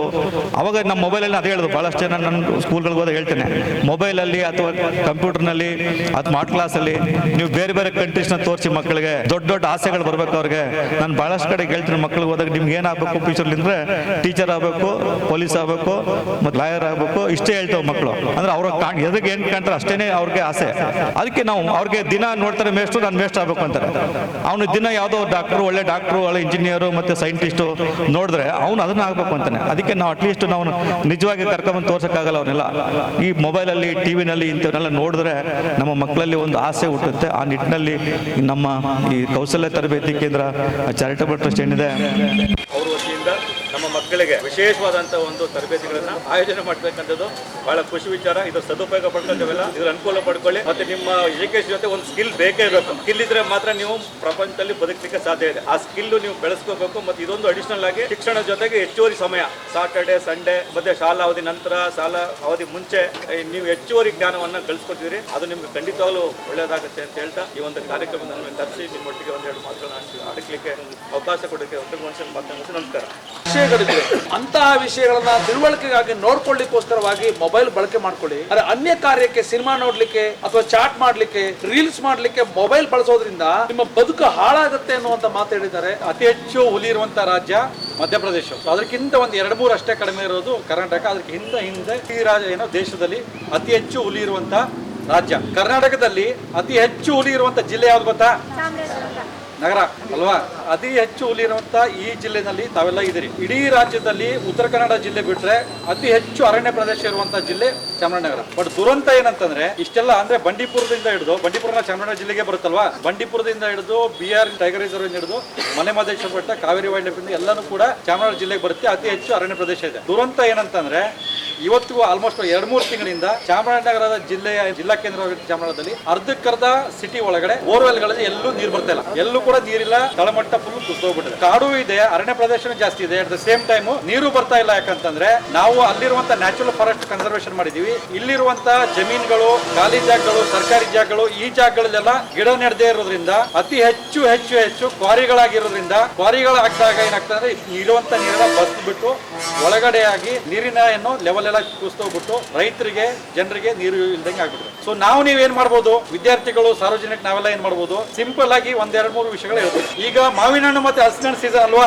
ಒಂದ್ ದೊಡ್ಡ ಹಲಸಿನ ಹಣ್ಣು ತಗೋಬೇಕು. ಮನೆಯವರೆಲ್ಲರೂ ಕುತ್ಕೊಂಡ್ಬಿಟ್ಟು ಹಲಸಿನ ಒಂದ್ ಸ್ವಲ್ಪ ಜೇನ್ ಹಾಕೊಂಡು ಹಲಸಿನ ಎಲ್ಲ ತಿನ್ಕೊಂಡ್ಬಿಟ್ಟು ಆ ಬೀಜ ಬರುತ್ತಲ್ಲ, ಬೀಜಗಳನ್ನ ನಿಮ್ಮ ಏನೋ ಜಮೀನ್ ತೆವರಿ ಮೇಲೆ, ಮನೆ ಎತ್ತಲ ಜಾಗ ಇದ್ರೆ ಮನೆ ಎತ್ತಲ್ಲಿ, ಸ್ಕೂಲಲ್ಲಿ ಎಲ್ಲೆಲ್ಲ ಆಗುತ್ತೆ ಅಲ್ಲಲ್ಲಿ ಹಲಸಿನ ಬೀಜ ತಗೊಂಡು ಜಸ್ಟ್ ಒಂದ್ ಸ್ವಲ್ಪ ಮಣ್ಣಿಗೆ ಅದಕ್ಬಿಟ್ಟು ಒಂದ್ ಸ್ವಲ್ಪ ಊರ್ಬಿಟ್ಟು ಸಾಧ್ಯವಾದಾಗೆ ವಾರಕ್ಕೊಮ್ಮೆ, ವಾರಕ್ಕೆ 2 ದಿನ ನೀರ್ ಹಾಕ್ಬಿಟ್ರೆ ಹಲಸಿನ ತುಂಬಾ ಚೆನ್ನಾಗಿ ಬಂದ್ಬಿಡುತ್ತೆ. ಸೊ ಈ ಹಲಸಿನ ಸೀಸನ್ ಅಲ್ಲಿ ನೀವು ಇದನ್ನ ಮಾಡ್ಬೇಕು. ಮಾಡ್ಬೋದಾ? ಮಾವಿನ ಹಣ್ಣು ಕೂಡ ನೀವು ಎಲ್ಲಾ ಕಡೆ ತಿಂತೀರಿ. ಮಾವಿನ ಹಣ್ಣನ್ನ ನಿಮ್ ಜಮೀನಲ್ಲಿ ಹಾಕಿ. 3ನೇದು, ಈಗ ಒಂದು ಅಭಿಯಾನ ಸ್ಟಾರ್ಟ್ ಮಾಡಿದ್ದಾರೆ ಇಡೀ ದೇಶದಲ್ಲಿ, ತಾಯಿ ಹೆಸರಿನಲ್ಲಿ ಒಂದು ಗಿಡ ಅಂತ ಅಂದ್ಬಿಟ್ಟು. ನೀವೆಲ್ಲರೂ ತುಂಬಾ ನಿಮ್ಮ ತಾಯಿ ಅಂದ್ರೆ ಇಷ್ಟಪಡ್ತೀರಲ್ವಾ? ತಾಯಿ ಅಂದ್ರೆ ಇಷ್ಟಪಡೋದ್ರಿಂದ ನೀವೆಲ್ಲರೂ ಕೂಡ ನಿಮ್ಮ ತಾಯಿ ಹೆಸರಿನಲ್ಲಿ, ತಂದೆ ಹೆಸರಲ್ಲಿ, ಮಕ್ಕಳ ಹೆಸರಲ್ಲಿ ಒಂದೊಂದು ಗಿಡ ನೆಟ್ಟು ಅವ್ರ ನೆನಪಲ್ಲಿ ಆ ಗಿಡನ ಬೆಳೆಸ್ಬಿಟ್ರೆ ನಾವು ಕಾಡಿನ ನ್ಯಾಚುರಲ್ ಫಾರೆಸ್ಟ್ ಇದೆಯಲ್ಲ ಅದರ ಹೊರತಾಗಿ ಹೊರಗಡೆ ಇರುವಂತ ಪ್ರದೇಶದಲ್ಲಿ ಕಾಡನ್ನ ಹೇಗೆ ಬೆಳೆಸಬಹುದು ಅಂತಂದ್ರೆ ಈ ರೀತಿಯಾಗಿ ನಾವು ಇಂಡೈರೆಕ್ಟ್ ಆಗಿ ನಾವು ಅದಕ್ಕೆ ಕಾಂಟ್ರಿಬ್ಯೂಟ್ ಮಾಡಬಹುದು. 3ನೇದಾಗಿ, ಸಪೋಸ್ ಯಾರು ರೈತರು ಇಲ್ಲಿ ಇದ್ರು ಅಂತಂದ್ರೆ ನಮ್ಮಲ್ಲಿ ಕೃಷಿ ಅರಣ್ಯ ಪ್ರೋತ್ಸಾಹ ಯೋಜನೆ ಅಂತ ಒಂದು ಯೋಜನೆ ಇದೆ. ನಮ್ಮಲ್ಲಿ ಫ್ರೀ ಆಗಿ ನಿಮ್ಗೆ ಗಿಡಗಳು ಕೊಡ್ತೀವಿ. ನಿಮ್ಮ ಜಮೀನುಗಳಲ್ಲಿ ಈ ಗಿಡಗಳನ್ನ ಹಾಕಿದಾಗ ಆ ಬದುಕಿ ಉಳಿದಿರುವಂತ ಗಿಡಗಳಿಗೆ ಪ್ರತಿ ವರ್ಷಕ್ಕೆ, ಮೊದಲನೇ ವರ್ಷಕ್ಕೆ 5 ರೂಪಾಯಿ, 2ನೇ ವರ್ಷಕ್ಕೆ 10 ರೂಪಾಯಿ, 3ನೇ ವರ್ಷಕ್ಕೆ 15 ರೂಪಾಯಿ ನಾವು ಸರ್ಕಾರದಿಂದ ನಿಮಗೆ ಕೊಡ್ತೀವಿ. ಸ್ಯಾಂಡಲ್, ಗಂಧದ ಗಿಡಗಳು, ರಕ್ತಚಂದನ ಗಿಡಗಳು, ಮನ್ನೆ, ಬೀಟೆ, ಎಲ್ಲಾ ತರದ ಹೆಬ್ಬೇವು, ಈ ತರ ಎಲ್ಲಾ ಗಿಡಗಳು ಕೂಡ ನಿಮಗೆ ಫ್ರೀಯಾಗಿ ಕೊಡ್ತಾರೆ. ಅವಕ್ಕೆ ಪ್ರೋತ್ಸಾಹನ ಕೂಡ ಕೊಡ್ತಾರೆ. ಇವು ತುಂಬಾ ಜನಕ್ಕೆ ಗೊತ್ತಿರಲ್ಲ. ಇದನ್ನ ನೀವು ತೆಗೆದುಕೊಂಡ್ಬಿಟ್ಟು ಉಪಯೋಗಿಸಬಹುದು. ಇದು ಅರಣ್ಯ ಇಲಾಖೆ. ಪ್ರೆಸೆಂಟ್ ಇರುವಂತಹ ಸಿಚುಯೇಷನ್ ಸರ್ ಹೇಳಿದ್ರು ಮೊಬೈಲ್ ಇಂದ ಏನೇನೆಲ್ಲ ಎಫೆಕ್ಟ್ ಆಗ್ತದೆ ಅಂತ. ನಾವು ಅಪ್ಪಿತಪ್ಪಿ ಹೆಂಗೋ ಬಂದು ಈಗ ಸೇರ್ಕೊಂಡ್ಬಿಟ್ಟಿದೀವಿ. ನನ್ನ ತಾಯಿ ನಮ್ಮಲ್ಲಿ ನರ್ಸರಿ ಬೆಳಿತೀವಲ್ಲ, ನರ್ಸರಿ ಗಿಡಗಳು ಬೆಳೆಸ್ತೀವಲ್ಲ, ನರ್ಸರಿ, ಆ ಗಿಡದಲ್ಲಿ ನರ್ಸರಿ ಬೆಳೆಯುವಲ್ಲಿ ಪಾಕೆಟ್ ತುಂಬುವಂತ ಕೆಲಸ ಕಾರ್ಯ ಮಾಡ್ತೀವಿ, ಕೂಲಿ ಕೆಲಸ ಮಾಡ್ತೀವಿ. ಇವತ್ತು ಅದೇ ನರ್ಸರಿಯಿಂದ ಹಲವು ನರ್ಸರಿ ಇರುವಂತ ರೇಂಜ್ಗೆ ನಾನು ರೇಂಜ್ ಫಾರೆಸ್ಟ್ ಆಫೀಸರ್ ಆಗಿ ಕೆಲಸ ಮಾಡ್ತೀನಿ. ಸೊ ವಿದ್ಯೆ ಅನ್ನೋದು, ಅಧಿಕಾರ ಅನ್ನೋದು, ಯಾವುದೋ ಒಂದು ಸ್ಥಾನ ಅನ್ನೋದು ಯಾರಪ್ಪನ ಮನೆ ಸೊತ್ತಲ್ಲ, ಯಾರು ಬೇಕಾದ್ರೂ ತಲುಪಬಹುದು. ನಿಮ್ಮದೇ ಊರಿನ ನೇತ್ರಪಾಲ್ ಅಂತ ಅನ್ನೋರು ಈಗ IRS officer, income tax commissioner ಆಗಿ ಡೆಲ್ಲಿ ಇದ್ದಾರೆ. ಸಂತೆಮರಳಿ ಅವರೇ ನೆನಪು ಗೊತ್ತಿದೆ ತಮಗೆ? ನೇತ್ರಪಾಲ್ ಅನ್ನೋರು ಇಲ್ಲಿಂದ IRS ಕಮಿಷನರ್ ಆಗಿ, ಇನ್ಕಮ್ ಟ್ಯಾಕ್ಸ್ ಕಮಿಷನರ್ ಆಗಿ ಈಗ ಡೆಲ್ಲಿನಲ್ಲಿ ಇದ್ದಾರೆ. ಅವರು ನಿಮ್ಮ ಸಂತೆಮರಳಿ ಊರಿನವರೇ. ಅವರೊಂದು ದೊಡ್ಡ ಉತ್ತಮವಾದಂತ ಒಂದು ಪುಸ್ತಕ ಬರೆದಿದ್ದಾರೆ, ಇನ್ಸ್ಪೈರಿಂಗ್ ಅಂಬೇಡ್ಕರ್ ಅಂತ ಅಂದ್ಬಿಟ್ಟು. ತುಂಬಾ IPS ಆಫೀಸರ್ಸ್, IRS ಆಫೀಸರ್ಸ್ ಎಲ್ಲರೂ ಕೂಡ ಅವ್ರ ಪುಸ್ತಕಗಳನ್ನ ಓದ್ತಾರೆ. ಅವರು ನಿಮ್ಮೂರವರೇ. ಒಬ್ಬ ನೇತ್ರಪಾಲ್ ಮಾಡಿರುವಂತ ಕೆಲಸ ನೀವು ಕೂಡ ಮಾಡಬಹುದು. ಇಲ್ಲಿರುವಂತ ವಿದ್ಯಾರ್ಥಿಗಳು ತುಂಬಾ ಉತ್ತಮವಾಗಿ ಅವಕಾಶಗಳನ್ನು ಉಪಯೋಗಿಸಿಕೊಂಡ್ರೆ ನೀವು ಕೂಡ ಒಳ್ಳೆ ನಾಗರಿಕರಾಗಬಹುದು, ಅಧಿಕಾರಿಗಳಾಗಬಹುದು. ಶಿವಕುಮಾರ್ ಬೆಳ್ಳಿತಟ್ಟಿ ಅವರು ಏನಿದ್ದಾರೆ, ಅವರ ದೊಡ್ಡಪ್ಪನ ಮಗನೇ ನೇತ್ರಪಾಲ್ ಸರ್ ಕೂಡ. ಪ್ರಪಂಚ, ಈಗಿರುವಂತ ಪ್ರಪಂಚ ತುಂಬಾ ಡಿಸ್ಟ್ರಾಕ್ಟ್ ಆಗೋದಕ್ಕೆ ಬಹಳ ಅನುಕೂಲ ಮತ್ತೆ ಅವಕಾಶ ಇದೆ. ಡಿಸ್ಟ್ರಾಕ್ಟ್ ಅಂದ್ರೆ ಹಾಳಾಗೋದಕ್ಕೆ, ನಿಮ್ಗೆ ದಿನ ಬೆಳಗಾದ್ರೆ ಮೊಬೈಲ್ ಅಲ್ಲಿ ತುಂಬಾ ಹಾಳಾಗೋದಕ್ಕೆ ಅವಕಾಶ ಇದೆ. But at the same time use ಆಗೋ ಕೂಡ ಅವಕಾಶ ಇದೆ. 3 ದಿನ ಅಥವಾ 2 ದಿನ ಎಕ್ಸಾಮ್ ಇರುತ್ತೆ. ನಮ್ಗೆ ಯಾವುದೋ ಒಂದು ಪ್ಯಾರಾ ಅಥವಾ ಒಂದು 5-6 ಸಾಲಿನ ಒಂದು ಇನ್ಫಾರ್ಮೇಶನ್ ಬೇಕು. ಆ 5-6 ಸಾಲಿನ ಇನ್ಫಾರ್ಮೇಶನ್ ತೆಗೆದುಕೊಳ್ಳೋಕೆ ನಾವು 10 ಪೇಜ್ 20 ಪೇಜ್ ಅಥವಾ ಇಡೀ ಪುಸ್ತಕ ಓದುವಂತ ಸಂದರ್ಭ ಇತ್ತು ನಾವು ಓದುವಾಗ. ಬಟ್ ನಿಮಗೆ ಜೊತೆಗೆ ಈ AI ಅನ್ನೋದು ಎಲ್ಲಾನು ರೂಲ್ ಮಾಡ್ತಾ ಇದೆ. ನೆಗೆಟಿವ್ ಅಷ್ಟೇ ಹೇಳ್ತಾ ಹೋಗಿಂತ ಅದರಲ್ಲಿ ಪಾಸಿಟಿವ್ ಏನಿದೆ ಅದರಷ್ಟೇ ಉಪಯೋಗಿಸಬೇಕು. ನಿಮಗೆ ಈ ಇನ್ಫಾರ್ಮೇಶನ್ ಬೇಕು, ಏನೋ ಒಂದು ಇನ್ಫಾರ್ಮೇಶನ್ ಬೇಕಂದ್ರೆ ನೀವು ಅದನ್ನ ಫೀಡ್ ಮಾಡಿದ್ರೆ ಟಕ್ಕಂತ 2 ನಿಮಿಷದಲ್ಲಿ ನಿಮಗೆ ಆ ಇನ್ಫಾರ್ಮೇಶನ್ ಸಿಗುತ್ತೆ. 4-5 ಗಂಟೆ ಓದಂಥದ್ದು ಬರೀ 2 ಸಲ ನಿಮ್ಗೆ ಸಿಕ್ಬಿಡುತ್ತೆ. ಅದನ್ನಷ್ಟೇ ಓದ್ಬಿಟ್ಟು ನೀವು ಎಕ್ಸಾಮ್ಗಳು ಕ್ಲಿಯರ್ ಮಾಡಬಹುದು. ಉಳಿದ ಸಮಯನ ತಾವು ಹೆಂಗೆ ಆ ಮೊಬೈಲ್ ಅಲ್ಲಿ ಯೂಸ್ ಮಾಡ್ಕೊಳ್ತೀರ ಅನ್ನೋದು ಮುಖ್ಯ. ಎಷ್ಟು ಬೇಕೋ ಅಷ್ಟೇ ಉಪಯೋಗಿಸಬೇಕು, ಯಾವಾಗ ಬೇಕೋ ಅವಾಗ ಅಷ್ಟೇ ಉಪಯೋಗಿಸಬೇಕು. ತುಂಬಾ ಡಿಸ್ಟ್ರಾಕ್ಟ್ ಆಗಿರುವಂತ ಪ್ರಪಂಚದಲ್ಲಿ ಎಲ್ಲರೂ ಕೂಡ ನೆಗೆಟಿವ್ ಕಡೆ ಹೋಗ್ತಾ ಇರುವಂತ ಪ್ರಪಂಚದಲ್ಲಿ ಸ್ವಲ್ಪ ತಾವೇನಾದ್ರು ಸರಿಯಾದ ಓರಿಯಂಟೇಷನ್ ಕಡೆ ಏನಾದ್ರು ಸ್ವಲ್ಪ ತಿರುಗಿಬಿಟ್ರೆ ನೀವು ಕ್ಲಿಕ್ ಆಗ್ಬಿಡ್ತೀವಿ. ಕ್ಲಿಕ್ ಆಗುವಂತದ್ದು ನಿಮ್ ಕೈಲಿದೆ. ಆಗ್ಬೋದಾ? ರೈತರು ನಮ್ಮ ಇಲಾಖೆಯಿಂದ ಏನೇ ಸೌಲಭ್ಯಗಳು ಬೇಕಾದ್ರೆ ನಮ್ಗೆ ಕಾಂಟ್ಯಾಕ್ಟ್ ಮಾಡಿ ಮಾಡ್ತೀವಿ. ವಿದ್ಯಾರ್ಥಿಗಳು ಸಪರೇಟ್ ಆಗಿ ಮತ್ತೆ ಏನಾದ್ರು ಈ ತರ ಕಾರ್ಯಕ್ರಮ ಇದ್ರೆ 10-20 ಜನನೇ ವಿದ್ಯಾರ್ಥಿಗಳಲ್ಲಿ ಮಾಡಿ. ಮೂರನೇದು ಬಹಳ ಮುಖ್ಯ ವಿಚಾರಗಳು, ನಾವು ತುಂಬಾ ದೊಡ್ಡವಾಗಿ ಹಣ ಖರ್ಚು ಮಾಡಿಕೊಂಡು ಸಮುದಾಯನ ಪರಿವರ್ತನೆ ಮಾಡುವಂತ ಅವಶ್ಯಕತೆ ಯಾವಾಗಲೂ ಇರಲ್ಲ. ಸಣ್ಣ ಸಣ್ಣ ಇಂಟರ್ವೆನ್ಷನ್ಗಳು ಬೇಕಾಗುತ್ತೆ. 5ನೇ ಕ್ಲಾಸ್ ಓದ್ತಿರುವಂತ 20 ಜನ 30 ಜನ ಮಕ್ಕಳೇನಾದ್ರು ನಿಮ್ ಬೀದಿಲಿ ಇದ್ದಾರೆ, ಕೇರಿದ್ದಾರೆ ಅಂತ ಅನ್ಕೊಳ್ಳಿ. ನಿಮ್ಮ ಕೇರಿನಲ್ಲೋ ಬೀದಿನಲ್ಲಿ ಇದ್ದಾರೆ ಅಂತ ಅನ್ಕೊಳ್ಳಿ. ನಾವು ತುಂಬಾ ಸರಿ ದೊಡ್ಡ ದೊಡ್ಡ ಕೋಚಿಂಗ್ ಇನ್ಸ್ಟಿಟ್ಯೂಟ್ ಅದು ಇದು ಮಾಡ್ಬೇಕಂತಾನೆ ತಲೆಯಲ್ಲಿ ಯೋಚನೆ ಮಾಡ್ಕೊಂಡು ಹಣ ಇಷ್ಟು ಖರ್ಚಾಗುತ್ತೆ ಅದಾಗುತ್ತೆ ಇದಂತ ದೊಡ್ಡ ಯೋಚನೆ ಮಾಡ್ತೀವಿ. ಈ 5ನೇ ಕ್ಲಾಸ್ ಓದ್ತಾ ಇರುವಂತ 20-30 ಜನ ವಿದ್ಯಾರ್ಥಿಗಳಿದ್ರೆ ಅಲ್ಲೇ ಡಿಗ್ರಿ ಓದಿರುವಂತ ಒಬ್ಬ ವಿದ್ಯಾರ್ಥಿ ಇದ್ದೇ ಇರ್ತಾನೆ, ಯಾವುದೇ ಎಕ್ಸಾಮ್ ಪ್ರಿಪೇರ್ ಆಗ್ತದೆ. ಅವನಿಗೆ ತಿಂಗಳಿಗೆ 2,000-3,000 ನೀವೆಲ್ಲರೂ ಸೇರ್ಕೊಂಡ್ಬಿಟ್ಟು 100 ರೂಪಾಯಿ ಹಾಕೊಂಡು ದೇವಸ್ಥಾನ ಪೂಜೆಗೆ ಜಾತ್ರೆಗೆ ಕರೆಕ್ಟ್ ಮಾಡ್ತಾರೆ. ಅದೇ ತರದಲ್ಲಿ 2,000-3,000 ರೂಪಾಯಿ ಅವನಿಗೆ ರೆನ್ಯುಮರೇಷನ್ ಕೊಟ್ಟು ಪ್ರೋತ್ಸಾಹನ ಕೊಟ್ಟು ಆ ವಿದ್ಯಾರ್ಥಿಯಿಂದ ಡಿಗ್ರಿ ವಿದ್ಯಾರ್ಥಿಯಿಂದ ಈ 5ನೇ ಕ್ಲಾಸ್ ಓದ್ತಾ ಇರೋ ಮಕ್ಕಳಿಗೆ Navodaya school Morarji school coaching ಏನಾದ್ರು ಕೊಡಿಸಿದ್ರೆ ಅಲ್ಲಿರುವಂತ 50-60 ಜನ ವಿದ್ಯಾರ್ಥಿಗಳಿಗೆ 5-10 ಜನ ನವೋದಯಕ್ಕೆ, ಇನ್ನು ಉಳಿದವರು ಮೊರಾರ್ಜಿ ಸ್ಕೂಲ್ಗೆ ಸೇರ್ಕೊಂಡ್ಬಿಟ್ರೆ 6ನೇ ಕ್ಲಾಸಿಂದ 12ನೇ ಕ್ಲಾಸ್ ತನಕ ಮುಗಿಸ್ಕೊಂಡು ಬರೋ ತನಕ ಕಂಪ್ಲೀಟ್ ಉಚಿತವಾಗಿರುತ್ತೆ.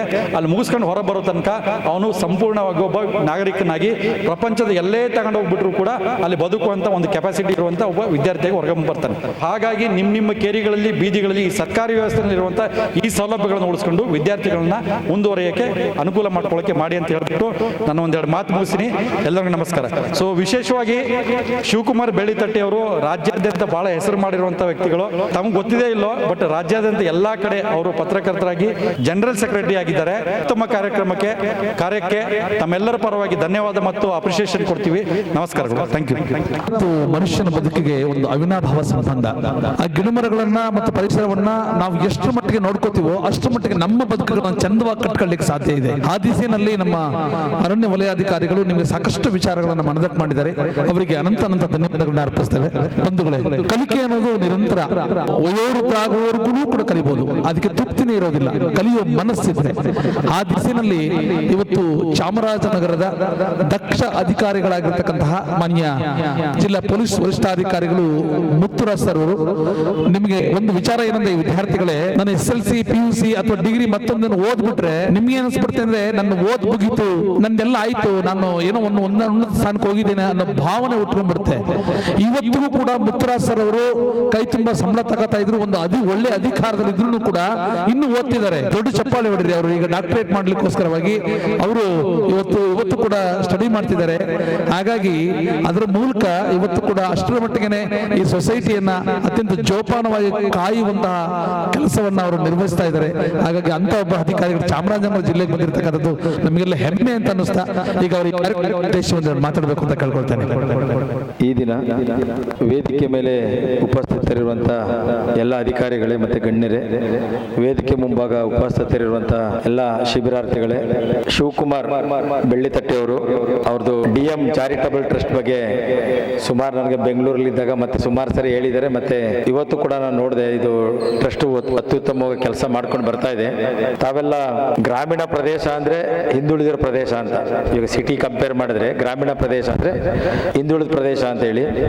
ಗ್ರಾಮೀಣದಲ್ಲೂ ಮಹಿಳೆಯರು ಅಂದ್ರೆ ಇನ್ನೂ ಸ್ವಲ್ಪ ಅದಕ್ಕಿಂತ ಹೆಚ್ಚು ಅಂದ್ರೆ ಕಂಪ್ಯಾರಿಟಿವ್ಲಿ, ಈಗ ಎಜುಕೇಶನ್ ಇರ್ಬೋದು, ಇವೆಲ್ಲ ನಾವು ಸ್ಟಾಟಿಕ್ಸ್ ಎಲ್ಲ ತಗೊಂಡಾಗ ಕಂಪ್ಯಾರಿಟಿವ್ಲಿ ಮಹಿಳೆಯರು ಮಕ್ಕಳು ಬೇರೆ ಮುಂದೆ ಬರಲ್ಲ. ಅವ್ರಿಗಿಂತ ಸ್ವಲ್ಪ ಹಿಂದೆ ಉಳಿದಿರೋ ರೀತಿ ನಮ್ಮ ಕರ್ನಾಟಕದಲ್ಲಿ ನಮ್ಮ ದೇಶದಲ್ಲಿ ಇದೆ. ಅದು ಗ್ರಾಮೀಣ ಪ್ರದೇಶದಲ್ಲಿ ಮಹಿಳೆಯರನ್ನು ಗುರುತಿಸಿ, ಆಗ್ಲೇ ಹೇಳಿದ್ರು, ಎಲ್ಲರೂ ಹೇಳ್ತಾ ಇದ್ರು ಉದ್ಯೋಗ, ಸರ್ಕಾರಿ ಉದ್ಯೋಗ ಎಲ್ಲರಿಗೂ ಸರ್ಕಾರ ಕೊಡೋಕ್ಕಾಗಲ್ಲ. ಅದಕ್ಕೋಸ್ಕರ ನಾವು ಸರ್ಕಾರಿ ಉದ್ಯೋಗಕ್ಕೆ ಪ್ರಯತ್ನ ಮಾಡಬೇಕು. ಅದಾಗ್ಲಿಲ್ಲ ಅಂದ್ರೆ ಸೆಲ್ಫ್ ಎಂಪ್ಲಾಯ್ಮೆಂಟ್ ಅಂತ ಹೇಳ್ತೀವಿ, ಸ್ವ ಉದ್ಯೋಗನ ನಾವು ಕಂಡುಕೊಳ್ಳೇಬೇಕಾಗತ್ತೆ, ಜೀವನ ಮಾಡಲೇಬೇಕಾಗತ್ತೆ. ಅದಕ್ಕೋಸ್ಕರ ಈ ಚಾರಿಟಬಲ್ ಟ್ರಸ್ಟ್ ಈ ಗ್ರಾಮೀಣ ಪ್ರದೇಶದಲ್ಲಿ ಸುಮಾರು ಈ ರೀತಿಯ ಒಂದು ಕೆಲಸವನ್ನ ಮಾಡ್ತಾ ಇದೆ. ಸ್ವ ಉದ್ಯೋಗನ ಅದು ಮಹಿಳೆಯರು ಕಂಡುಕೋಬೇಕು. ಆ ರೀತಿಯಲ್ಲಿ ಹೆಚ್ಚು ಕಾರ್ಯಕ್ರಮಗಳು ಮಾಡಿದೆ.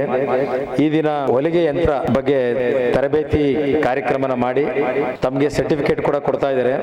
ನಾನು ತಮಗೆ ಒಂದು ಮಾತು ಹೇಳಲಿಕ್ಕೆ ಇಷ್ಟಪಡ್ತೀನಿ. ಸರ್ಟಿಫಿಕೇಟ್ ಸಿಕ್ತು, ನೀವೇನೋ ಒಂದು ಬಂದಿನ ಕೋರ್ಸ್ ಮಾಡಿದ್ದೀರಾ, ಓಲಿ ನಿಮಗೆ ಒಂದು ಟೈಲರಿಂಗ್ ಮೆಷಿನ್ ಕೂಡ ಸಿಕ್ಕುತ್ತೆ, ಅಷ್ಟಕ್ಕೆ ನಿಮ್ಮ ಜೀವನ ಆಗುತ್ತೆ ಅಂತ ತಿಳ್ಕೊಬೇಡಿ.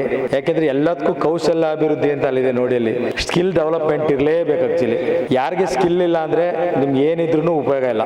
ಉದಾಹರಣೆಗೆ ನಾನು ಇವಾಗ ದೀಪ ಹಚ್ಬೇಕಾದ್ರೆ ನೀವೆಲ್ಲ ನೋಡಿದ್ರಿ, ದೀಪ ತುಂಬಾ ಎಣ್ಣೆ ಇತ್ತು, ದೀಪ ತುಂಬಾ ಬತ್ತಿ ಇಷ್ಟು ದೊಡ್ಡದ ಬತ್ತಿ ಇತ್ತು, ಹತ್ತಾ ಇಲ್ಲ. ಅದು ಕಾರಣ ಏನಂದ್ರೆ ಅದ್ರಲ್ಲಿ ಸ್ಕಿಲ್ ಇಲ್ಲ, ಯಾವ ತರ ಹತ್ತಿಸ್ಬೇಕು ಅಂತ ಶಾರ್ಪನ್ ಮಾಡ್ಬೇಕು. ಅದು ಮಿನಿಮಮ್ ನಾಲೆಡ್ಜ್. ಅದು ಯಾವುದೇ ನೀವು ಬತ್ತಿ ಇಷ್ಟು ದೊಡ್ಡದಾಕಿದ್ರೆ ಹತ್ತಲ್ಲ, ತಿನ್ ಮಾಡ್ಬೇಕು, ಚೂಪ್ ಮಾಡ್ಬೇಕು, ಅದನ್ನ ಡ್ರೈ ಮಾಡ್ಬಿಟ್ಟು ಹತ್ಬೇಕು. ಬೆಂಕಿ ಯಾವತ್ತು ವೆಟ್ಟಲ್ಲಿ ಹತ್ತಲ್ಲ. ವೆಟ್ಟಿದ್ರೆ ಅಂದ್ರೆ ತೇವ ಇದ್ರೆ ಇದಿದ್ರೆ ಎಣ್ಣೆ ನಿಲ್ದ ಬಂತಿದ್ದಲ್ಲ, ದಟ್ ಈಸ್ ಕಾಲ್ಡ್ ಸ್ಕಿಲ್. ಅದು ದೀಪ ತುಂಬಾ ಎಣ್ಣೆ ಇದೆ, ದೊಡ್ಡ ಬತ್ತಿ ಇದೆ, ದೊಡ್ಡ ದೀಪ ಇದೆ, ಮ್ಯಾಚ್ ಬಾಕ್ಸ್ ಎಲ್ಲ ಇದೆ, ಹತ್ತುತ್ತಾ ಇಲ್ಲ.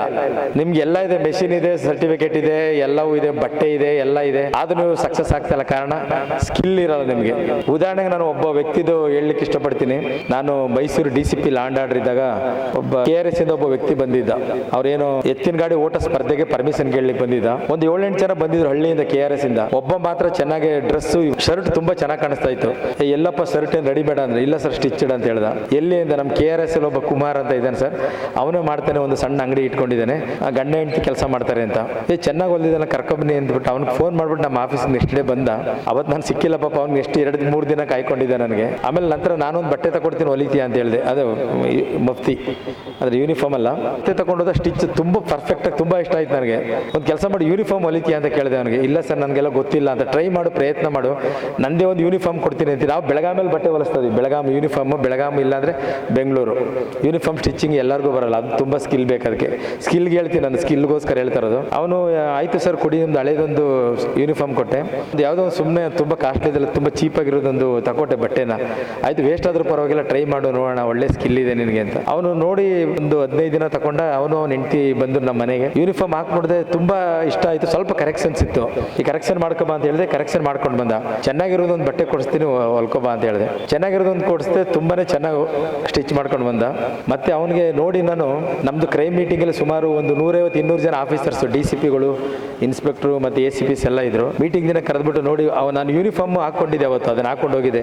ಈ ಯೂನಿಫಾರ್ಮ್ ಹೊಲ್ದಿರೋ ಇವನೇನೆ KRS ಒಬ್ಬ ಒಂದು ಯಾವ್ದೋ ಹಳ್ಳಿನಲ್ಲಿ ಇದ್ದಾನೆ, ಚೆನ್ನಾಗಿ ಸ್ಟಿಚ್ ಮಾಡ್ತಾ ಇದ್ದಾನೆ, ಅವನು ತುಂಬಾ ಸ್ಕಿಲ್ ಇದೆ ಅವನಿಗೆ, ಎಲ್ಲಾದ್ರೂ ನೋಡಿ ಒಂದು ಕೊಡಿ ಅಂತ ಹೇಳಿ. ಅವ್ನಿಗೆ ಭಯ ಆಯ್ತು. ಇಲ್ಲ ಸರಿ ಆಫೀಸರ್ಸ್ ಎಲ್ಲ ಬಟ್ಟೆ ನಾನು ತಪ್ಪಾಗಬಾರ್ದು, ನಿನ್ಗೆ ಏಕಾಗ್ರತೆ ಇದೆ, ಚೆನ್ನಾಗೆ ಮತ್ತೆ ಸ್ಕಿಲ್ ಕೂಡ ಇದೆ, ಪ್ರಯತ್ನ ಮಾಡು ಅಂತ ಹೇಳಿ ಒಂದು 4-5 ಜನ ಆಫೀಸರ್ಸ್ ಹೊಲ್ಕೊಟ್ಟ ಅವನ ಬಟ್ಟೆನ. ಇವತ್ತು ನಾನು ಹಾಕಿರೋ ಯೂನಿಫಾರ್ಮ್ ಕೂಡ ಅವನೇ ಹೊಲ್ದಿರೋ ಬಟ್ಟೆನೆ. ಆಕ್ಚುಲಿ ಅವನು ಎಷ್ಟು ಬ್ಯುಸಿ ಇದ್ದಾನೆ ಅಂದ್ರೆ, ಅಲ್ಲಿಂದ ಶಿಫ್ಟ್ ಮಾಡ್ತಿದ್ದಾನೆ ಮೈಸೂರಿಗೆ. ತಿಂಗಳಿಗೆ ಒಂದು 5-6 ಜನ ಇಟ್ಕೊಂಡಿದ್ದಾನೆ ಕೆಲಸಕ್ಕೆ. ಅವನು ಹೆಂಡತಿ ಕೆಲಸ ಮಾಡ್ತಾರೆ.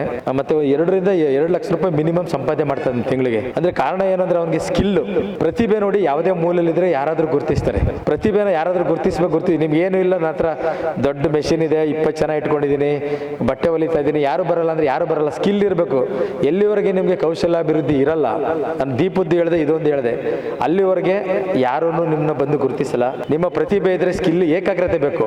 ಅವ್ನು ಕೇಳಿದೆ, ನೀನು ಯಾವ ತರ ಹಳ್ಳಿಲಿದೆಯಾ, ನೀನು ಯಾವ ತರ ನೀನು ಇಷ್ಟೊಂದು ಬಟ್ಟೆ ಚೆನ್ನಾಗಿ ಹೊಲಿತಾ ಇದೆಯಲ್ಲ, ಏನ್ ಕಾರಣ ಅಂತ. ಅವ್ನು ಹೇಳ್ತಾರೆ, ಸರ್ ನನ್ನ ಬಟ್ಟೆನ ಕಟ್ ಮಾಡ್ಬೇಕಾದ್ರೆ ಮಗು ಸ್ಕಿನ್ ಕಟ್ ಮಾಡ್ಕೊಳ್ತಿಲ್ಲ, ಆ ತರ ಸ್ಮೂತ್ ಕಟ್ ಮಾಡ್ತೀನಿ, ಒಂದು ದಾರನೂ ಎಕ್ಸ್ಟ್ರಾ ಕಟ್ ಮಾಡಬಾರ್ದು, ಆ ತರ ನಾನು ಬಟ್ಟೆ ಸ್ಟಿಚ್ ಮಾಡ್ಬೇಕಾದ್ರೆ ನಮ್ಗೆ ಮಗುಗೆ ನಾವು ಜೋರಾಗಿ ಹೊಡೆದ್ರೂ ಕೂಡ ಪೆಟ್ಟಾಗುತ್ತಲ್ಲ, ಆ ತರ ನಾನು ಮಗು ತರ ತಿಳ್ಕೊಂಡು ಅದು ನೋವಾಗುತ್ತೆ ಅನ್ನೋ ತರ ಮಾಡ್ತೀನಿ ಸರ್ ಅಂತ. ದಟ್ ಈಸ್ ಕಾಲ್ಡ್ ಅವ್ರದ್ದು ಇದು ವೃತ್ತಿಪರತೆ ಅಂತೀವಿ. ಅದನ್ನ ವೃತ್ತಿಪರತೆ ಅಂತೀವಿ. ಎಲ್ಲಿ ವೃತ್ತಿಪರತೆ, ನೀವು ಮಾಡೋ ಕೆಲಸದಲ್ಲಿ ಯಾವುದೋ ಏನೋ ಒಂದು ಬಟ್ಟೆ ಕೊಟ್ಟಿದ್ದೀನೋ ಹಾಕಿ ಬಟ್ಟೆದು ಹೇಳ್ತಾ ಇದೀನಿ, ಯಾಕೆ ನೀವು ಹೊಲಿಗೆ ಯಂತ್ರದ್ದು ಮಾಡ್ತಾ ಇದೀರಲ್ವಾ, ಯಾವುದೋ ಒಂದು ಬಟ್ಟೆ ಕಲಿತೀನಿ, ಏನು ಒಳಗಡೆ ಕಾಣಿಸ್ಬಾರ್ದು, ಆ ತರ ಮಾಡಿ ಸ್ಟಿಚ್ ಮಾಡಿ ಕಳಿಸ್ಬೋಣ ಏನ್ ಹೇಳಿ. ನೋಡ್ರಿ, ಎಲ್ಲಿವರೆಗೆ ಕ್ವಾಂಟಿಟಿ ಕೊಡ್ಬೋದು ನೀವು, ಕ್ವಾಲಿಟಿ ಎಲ್ಲಿವರೆಗೂ ಕೊಡ್ತೀರಾ ಅಲ್ಲಿವರೆಗೂ ನೀವು ಉಳಿದಾಗಲ್ಲ, ಅಂದ್ರೆ ಬೆಳವಣಿಗೆ ಆಗಲ್ಲ.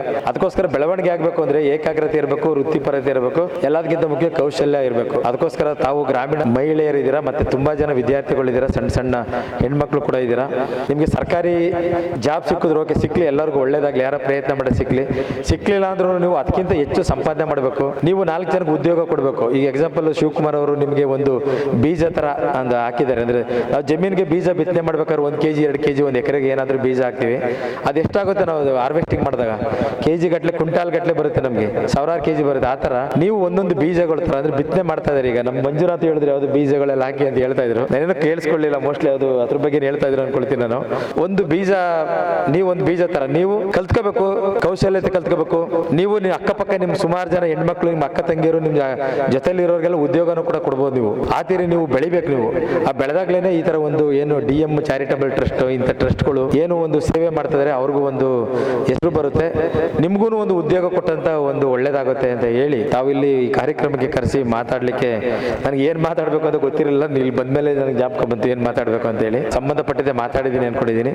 ಈ ಸಂಸ್ಥೆ ಇನ್ನೂ ಹೆಚ್ಚು ಹೆಚ್ಚು ಒಳ್ಳೆ ಕೆಲಸ ಮಾಡಲಿ ಅಂತ ಹೇಳಿ, ತಮಗೂ ಇನ್ನೂ ಹೆಚ್ಚು ಹೆಚ್ಚು ಅಭಿವೃದ್ಧಿ ಆಗಲಿ ಅಂತ ಹೇಳಿ ಕರೆಸಿ ಮಾತಾಡ್ಲಿಕ್ಕೆ ಅವಕಾಶ ಕೊಟ್ಟ ಸಂಸ್ಥೆಗೆ ವಂದಿಸಿ ನನ್ನ ಮಾತು ಮುಗಿಸ್ತೇನೆ. ನಮಸ್ಕಾರ. ಟೈಲರಿಂಗ್ ಸ್ಟೂಡೆಂಟ್ಸ್ ದಯಮಾಡಿ ಬಂದು ಈ ಒಂದು ಪ್ರಮಾಣ ಪತ್ರವನ್ನು ಪಡೆದುಕೊಳ್ಬೇಕು. ಚೈತ್ರರವರು, ಶಿಲ್ಪರವರು, ಶಿವಕುಮಾರ್ ಸರ್ ದಯಮಾಡಿ ವೇದಿಕೆಗೆ ಬರಬೇಕು ಅಂತ ಕೇಳ್ಕೊಳ್ತೀನಿ. ಶಿವಕುಮಾರ್ ಸರ್ ಅವರು ಇದರಲ್ಲಿ ಇಷ್ಟು 8 ವರ್ಷಗಳ ಕಾಲ ಇಂತಹದ್ದೊಂದು ಔನ್ನತ್ಯವಾದಂತಹ ಕಾರ್ಯ ಮಾಡ್ತಾ ಇದ್ದಾರೆ.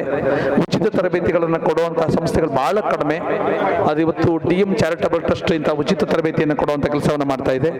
ಮಾಲಾರವರು ಮತ್ತು ಸುಜಾತರವರು, ಒನ್ಸ್ ಅಗೇನ್ ಶಿಲ್ಪರವರು, ಇವರೆಲ್ಲರೂ ಬಂದು 3 ತಿಂಗಳ ಕಾಲ ಇವತ್ತು ಹೊಲಿಗೆ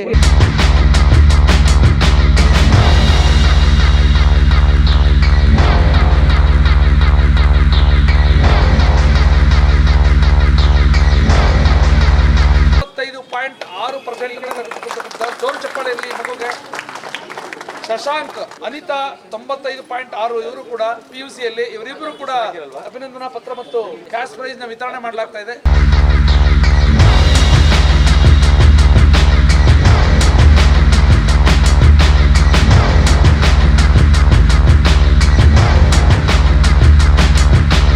ವಿದ್ಯಾರ್ಥಿಗಳು ಸಿಂಚನಾ B 98% ತೆಗೆದುಕೊಂಡಿದೆ. SSLCಯಲ್ಲಿ 98% ಪಡೆದುಕೊಂಡಿದೆ. ಸಿಂಚನ ದಯಮಾಡಿ ವೇದಿಕೆಗೆ ಬರಬೇಕು. ನಯನಶ್ರೀ ಕೂಡ 95% ತೆಗೆದುಕೊಂಡಿದೆ. ದಯವಿಟ್ಟು ವೇದಿಕೆಗೆ ಬರಬೇಕು. SSLCಯಲ್ಲಿ 95% ಮತ್ತು 98% ಪಡೆದುಕೊಂಡಿರ್ತಕ್ಕಂಥ